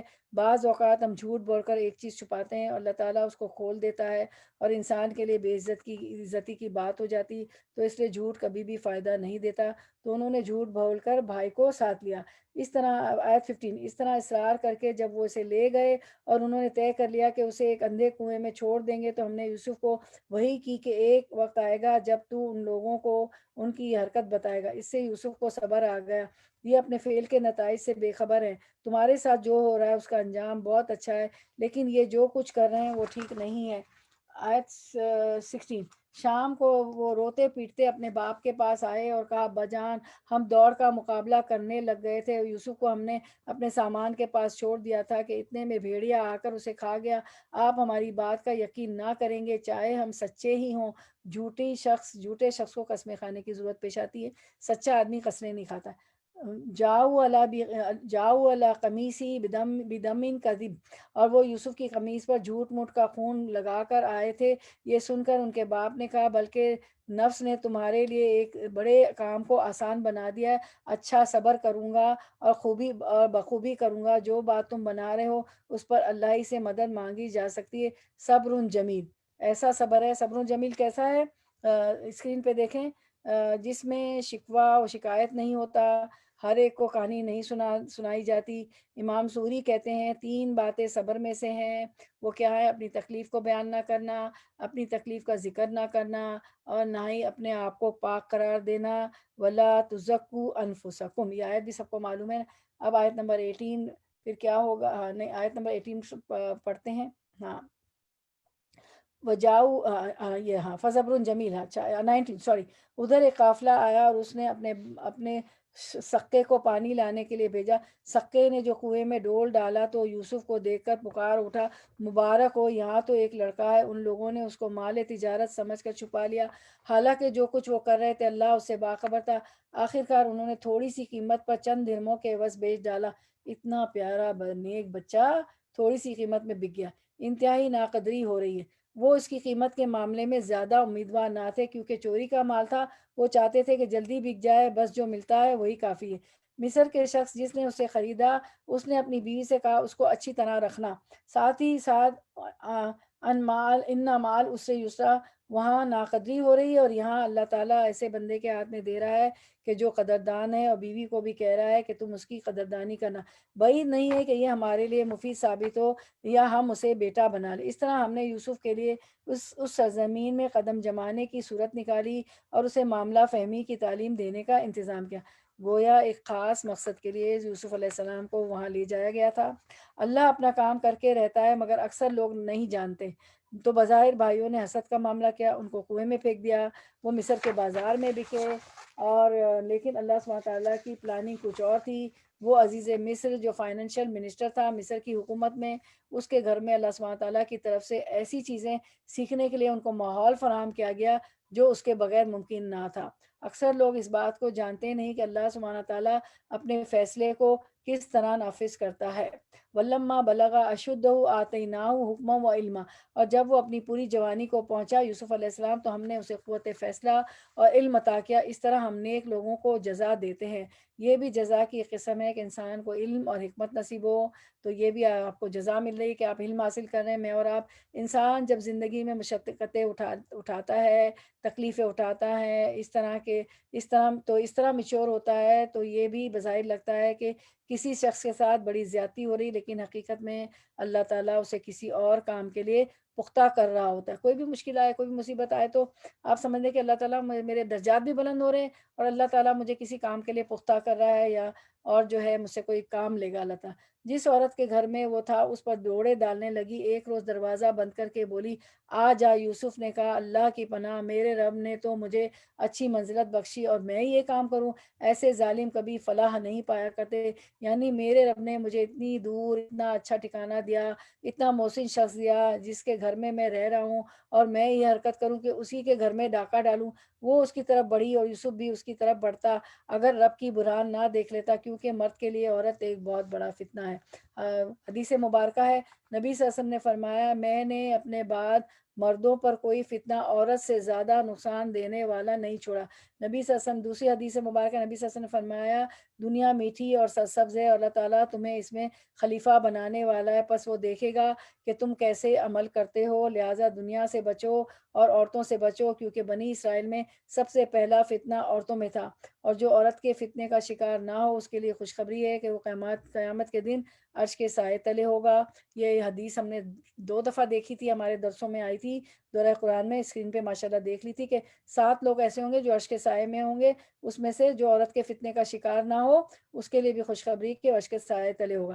اللہ سبحانہ تعالیٰ فرماتے ہیں کہ وہ بھی اس عورت کی طرف بڑھ جاتے اسی آیت میں اگر اپنے رب کی برہان نہ دیکھ لیتے، ایسا ہوا تاکہ ہم سے بدی اور بے حیائی کو دور کر دیں، در حقیقت وہ ہمارے چنے ہوئے بندوں میں سے تھا۔ آیت 25۔ آخرکار یوسف اور وہ آگے پیچھے دروازے کی طرف بھاگے، اس نے پیچھے سے یوسف کا قمیص کھینچ کر پھاڑ دیا، دروازے پر دونوں نے اس کے شوہر کو موجود پایا، رنگے ہاتھوں پکڑی گئی، اسے دیکھتے ہی عورت کہنے لگی اپنے شوہر کو اب یہ دیکھے کس قدر فریب ہے نا، کیا سزا ہے اس شخص کی جو تیری گھر والی پر نیت خراب کرے، الٹا الزام لگا دے، اس کے سوا اور کیا سزا ہو سکتی ہے، خود ہی سزا بھی تجویز کر دی کہ وہ قید کیا جائے یا اسے سخت عذاب دیا جائے۔ یوسف نے کہا یہی مجھے پھانسنے کی کوشش کر رہی تھی۔ انہوں نے اپنا دفاع کیا، اس عورت کے اپنے کنبے والوں میں سے ایک شخص نے قرینے کی شہادت پیش کی، سرکمسٹینشل ایویڈنس، کہ اگر یوسف علیہ السلام کی قمیص آگے سے پھٹی ہو تو عورت سچی ہے اور یہ جھوٹا ہے، اور اگر اس کی قمیص پیچھے سے پھٹی ہو تو عورت جھوٹی ہے اور یہ سچا ہے۔ جب شوہر نے دیکھا کہ یوسف کی قمیص پیچھے سے پھٹی ہے تو اس نے کہا یہ تمام عورتوں کی چالاکیاں ہیں، واقعی بڑی غضب کی ہوتی ہیں تمہاری چالیں، اے یوسف اس معاملے سے درگزر کر، اور اے عورت تو اپنے قصور کی معافی مانگ، تو ہی اصل میں خطا کار تھی۔ یعنی ایجپٹ کے لوگوں کو، مصر کے لوگوں کو پتہ تھا اپنی عورتوں کے بارے میں کہ وہ کیا کس کردار کی۔ شہر کی عورتیں آپس میں چرچا کرنے لگی کہ عزیز کی بیوی اپنے نوجوان غلام کے پیچھے پڑی، کہتے ہیں کہ عشق و مشق چھپائے نہیں چھپتا۔ تو یہی بات ہو گئی، بات سارے شہر میں پھیل گئی، یعنی وہ واقعہ جو گھر کے 7 پردوں کے اندر ہوا وہ کس طرح نکل کر پورے شہر میں عام ہو گیا، اور اس پر بھی وہ شرمندہ نہیں ہوئی اور ڈٹائی کے ساتھ ایک اور پلاننگ کرنے لگی۔ عورتیں کیا کہہ رہی تھی کہ محبت نے اس کو بے قابو کر رکھا ہے، ہمارے نزدیک تو وہ ایک صریح غلطی کر رہی، اس نے جو ان کی یہ مکارانہ باتیں سنی عزیز مصر کی عورتیں تو ان کو بلاوا بھیج دیا، ان کے لیے تکیہ دار مجلس آراستہ کی اور ضیافت میں مہمانی میں ہر ایک کے آگے ایک ایک چھری رکھ دی۔ پھر عین اس وقت جب وہ پھل کاٹ کاٹ کر کھا رہی تھی اس نے یوسف کو اشارہ کیا اس کے سامنے نکلا۔ جب ان عورتوں کی اس پر یوسف پر نگاہ پڑی علیہ السلام سے وہ دنگ رہ گئی، وہ اپنے ہاتھ کاٹ بیٹھی اور بے ساختہ پکار اٹھی ہاشا للہ، یہ شخص انسان نہیں ہے، یہ تو کوئی بزرگ فرشتہ ہے۔ عزیز کی بیوی نے کہا کہ دیکھ لیا، یہ ہے وہ شخص جس کے معاملے میں تم مجھ پر باتیں بناتی تھی، کس قدر رٹائی ہے کہ غلطی پر غلطی کرتے ہوئے بھی شرما نہیں رہی ہے اور اس کو ثابت کر رہی ہے کہ میں غلط نہیں ہوں، دراصل اس کا حسن ایسا ہے کہ میں مجبور ہوں۔ تو کیا یہ عذر قابل قبول تھا؟ ہرگز بھی نہیں، اور بہت سے غلط کام کرنے والے ایسی ہی باتیں اپنے دل میں رکھ کر اپنے غلط عمل کو ثابت کرتے، پر بے شک میں نے اسے رچھانے کی کوشش کی مگر یہ بچ نکلا، الحمدللہ ان کے حق میں گواہی بھی آ گئی۔ اگر یہ میرا کہنا نہ مانے گا تو قید کیا جائے گا اور بہت ذلیل و خوار ہوگا۔ یوسف علیہ السلام نے کہا اے میرے رب، قید مجھے منظور ہے بنسبت اس کے کہ میں وہ کام کروں جو یہ لوگ مجھ سے چاہتے ہیں۔ اب یہ جو ہے نا، اس پہ مجھے ایک حدیث یاد آ گئی ہے، یوسف علیہ السلام نے جو کہا نا کہ مجھے قید منظور ہے بنسبت اس کے کہ جو یہ لوگ مجھ سے چاہتی، اب تو ایک نہیں وہ دوسری ساری بھی ان کے پیچھے پڑ گئی نا، تو وہ تو ایک نیک تھے اور اللہ کی برہان دیکھ لی تھی، تو انہوں نے آپ سے نے فرمایا کہ اگر یوسف علیہ السلام قید خانہ نہ مانگتے تو اللہ تعالیٰ کوئی اور صورت نکال، بہرحال جیسے اللہ کو منظور ہوتا ہے۔ یہ تو میں حدیث جسٹ آف دا حدیث بتا رہی ہوں، کتنا زبردست کردار ہے امام بخاری کے بارے میں، یعنی یوسف علیہ السلام کا کتنا اچھا کردار ہے کہ بنسبت اس کے کہ میں وہ کام کروں جو لوگ مجھ سے چاہتے ہیں، اے رب اے میرے رب قید مجھے منظور ہے، تو اب ہم دیکھتے ہیں امام بخاری کا واقعہ، تو یوسف علیہ السلام کا واقعہ کتنا زبردست ہے۔ امام بخاری کے بارے میں آتا ہے کہ ایک دفعہ ایک شخص کے ساتھ سفر پر جا رہے تھے، تو باتوں باتوں میں انہوں نے تذکرہ کر دیا اس شخص سے کہ ان کے پاس 1000 دینار ہے۔ تو کبھی نہ بتائیں کسی کو سفر میں کہ میرے پاس کتنا پیسہ ہے، خاص طور پر حج وج میں یا کہیں بھی آپ کہیں بھی جا رہی ہوں بہرحال، تو کیونکہ وہاں بھی میں نے سنا ہے کہ جیب کٹ جاتی ہے، آپ لوگ بھی گئی ہیں، آپ لوگوں کو پتا ہے کہ چوری ہو جاتا ہے، جیب کٹ جاتی۔ تو باتوں باتوں میں امام بخاری نے تذکرہ کر دیا کہ ان کے پاس 1000 دینار ہے، سامان سفر کے طور پر ہے۔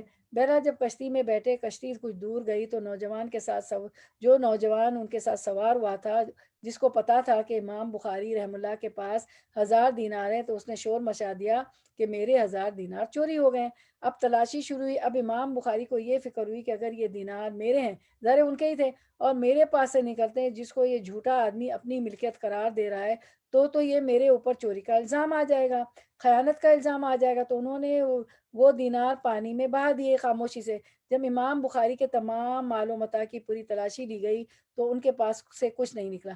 جب سفر ختم ہوا تو اس شخص نے امام بخاری سے پوچھا کہ وہ پیسوں کا کیا ہوا جو تم نے بتایا تھا کہ تمہارے پاس تھے؟ تو انہوں نے کہا کہ وہ میں نے پانی میں بہا دیے تھے، اس ڈر سے کہ کہیں مجھ سے لوگ حدیث رسول اس وجہ سے نہ لیں کہ یہ جھوٹا شخص ہے۔ آپ کو پتہ ہے نا حدیث میں بڑی تحقیق ہوتی ہے، بہت کچھ دیکھا جاتا ہے، کوئی شخص بھولنے والا بھی ہوتا ہے نا تو اس کی بھی حدیث نہیں لی جاتی، ایسی حدیثیں نہیں جمع ہوئی۔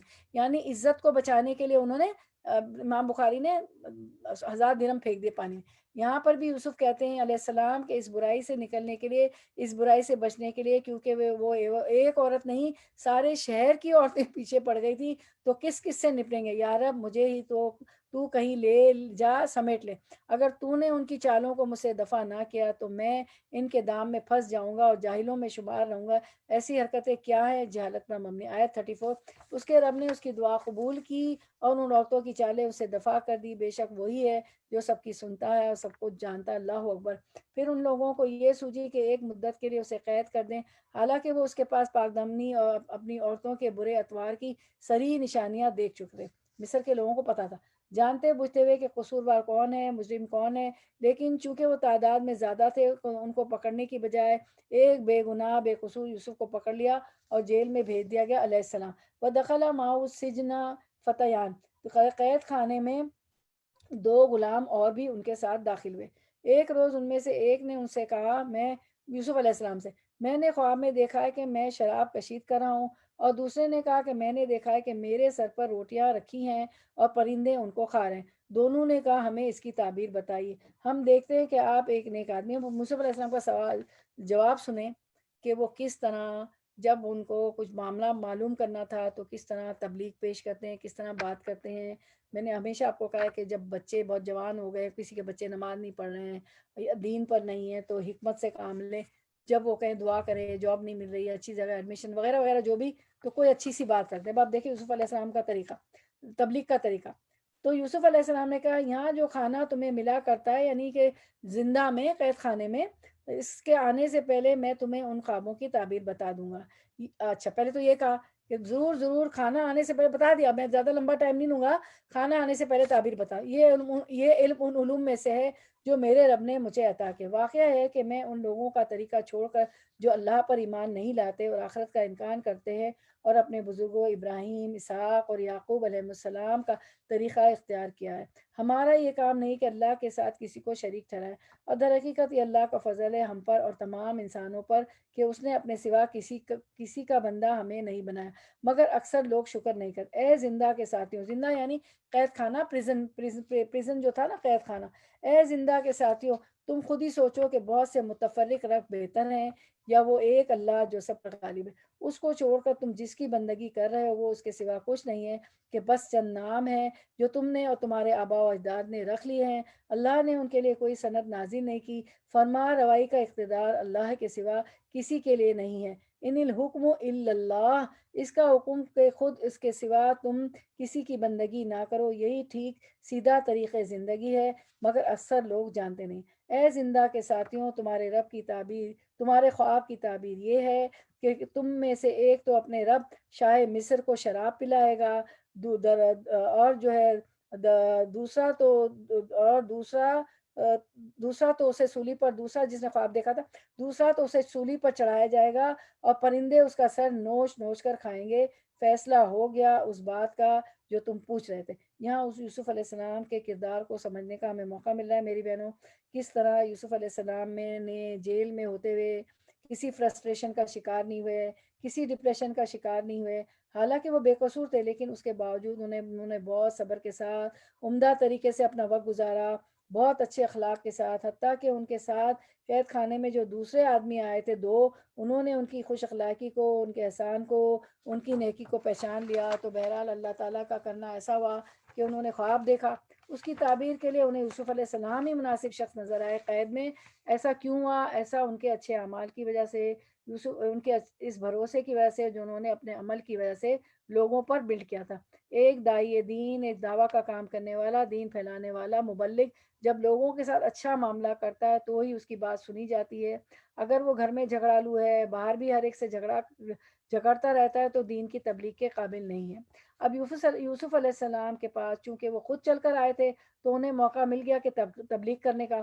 انہوں نے بہت ہی عمدہ انداز میں کہا کہ جب تک کھانا آتا ہے میں اتنی دیر میں تمہیں تمہارے خواب کی تعبیر بتاتا ہوں اور کچھ اور بات کرتا ہوں تم سے۔ اور وہ بات کیا تھی کہ کیونکہ انہوں نے اعتماد کا اظہار کیا تھا، انہوں نے ان کو شرک سے بچنے کی تلقین کی اور صحیح راستے کی پہچان کرائی۔ بس اتنی مختصر تبلیغ کرتے ہیں اور اس سے یہ بھی پتہ چلتا ہے کہ تبلیغ کس چیز کی ہونی چاہیے۔ سب سے پہلے لوگوں کو اللہ سے جوڑنا چاہیے، شرک کی نفی کرنی چاہیے۔ تو بہرحال انہوں نے سارے دلائل کے ساتھ شرک کی تردید کی، اللہ کی عبادت کی طرف بلایا اور صحیح دین ان کے سامنے رکھا، زندہ کے ساتھیوں کے سامنے، جو ان کے پریزنرز تھے، جو پریزن میں تھے۔ اس کے بعد انہیں خواب کی تعبیر بھی بتا دی۔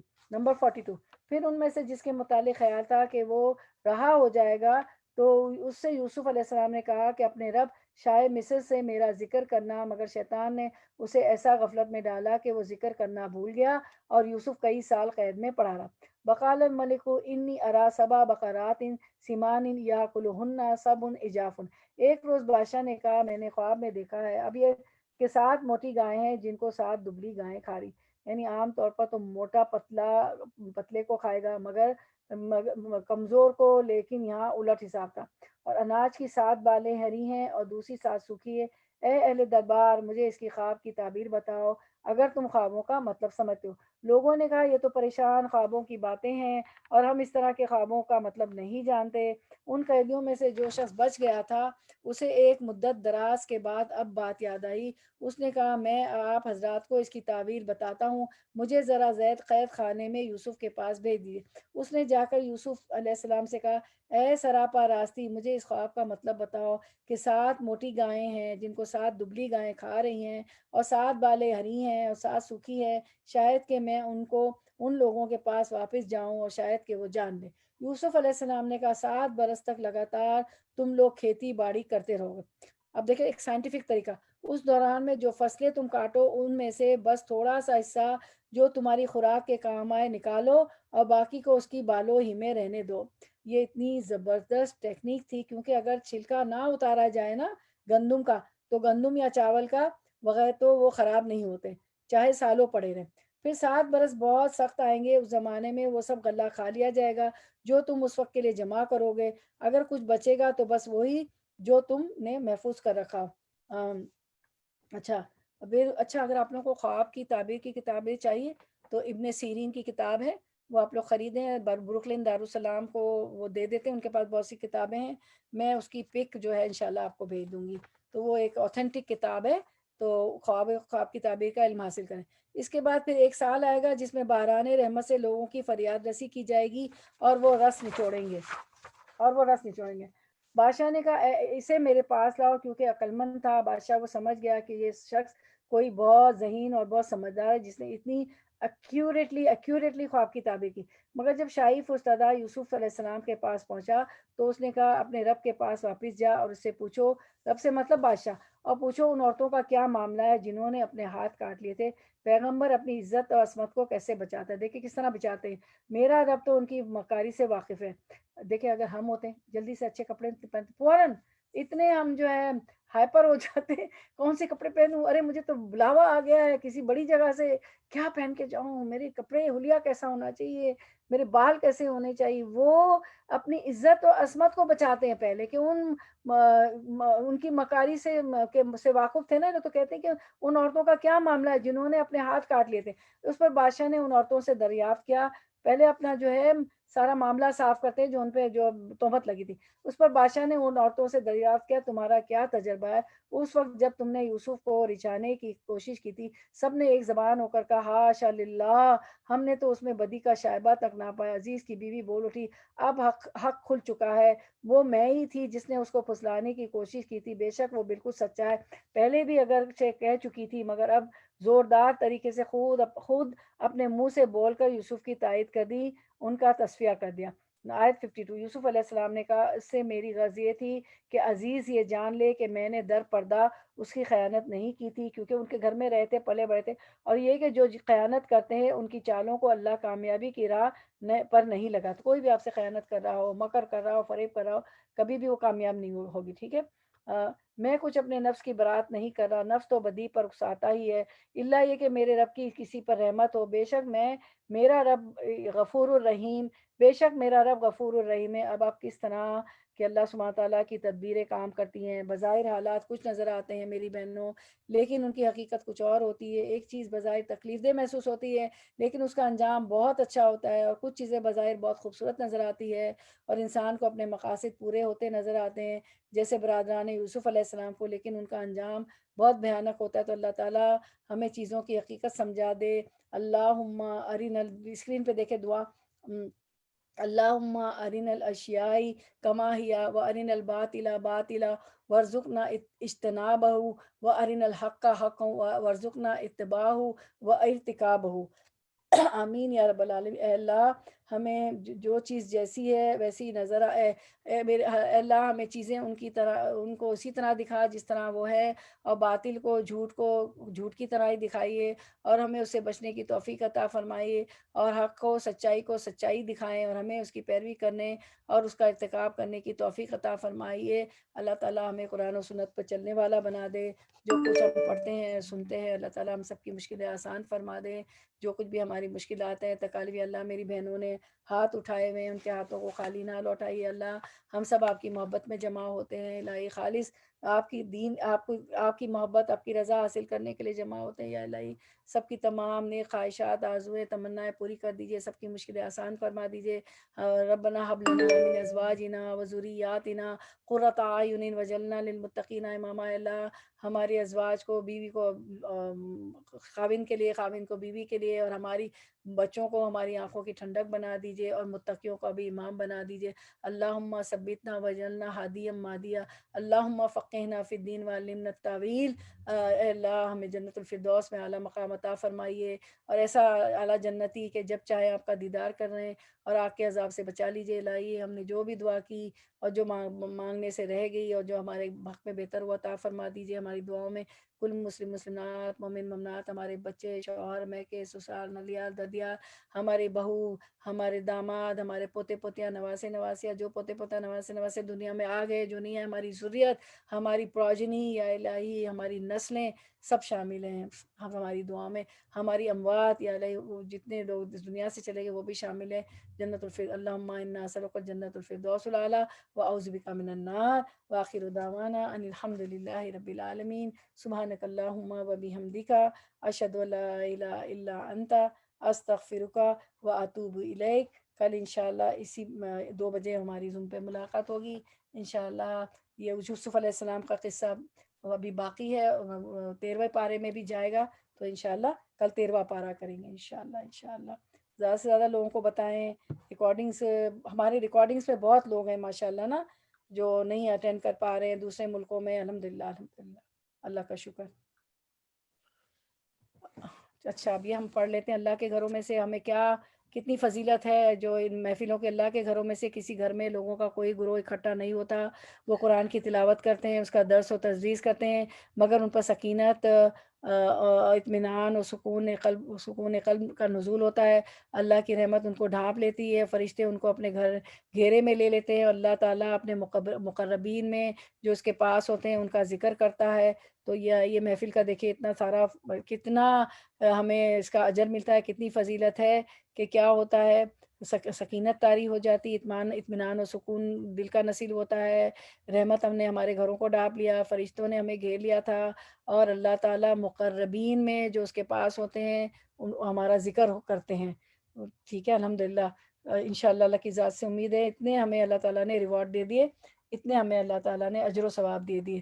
آمین یا رب العالمین. وآخر دعوانا ان الحمدللہ رب العالمین. سبحانک اللہم وبحمدک اشہد ان لا الہ الا انت استغفرک واتوب الیک. السلام علیکم ورحمۃ اللہ وبرکاتہ. چلیں انشاءاللہ. وعلیکم السلام ورحمۃ اللہ. وعلیکم السلام ورحمۃ اللہ وبرکاتہ. جزاک اللہ خیر، ماشاء اللہ. وعلیکم السلام ورحمۃ اللہ وبرکاتہ. وہی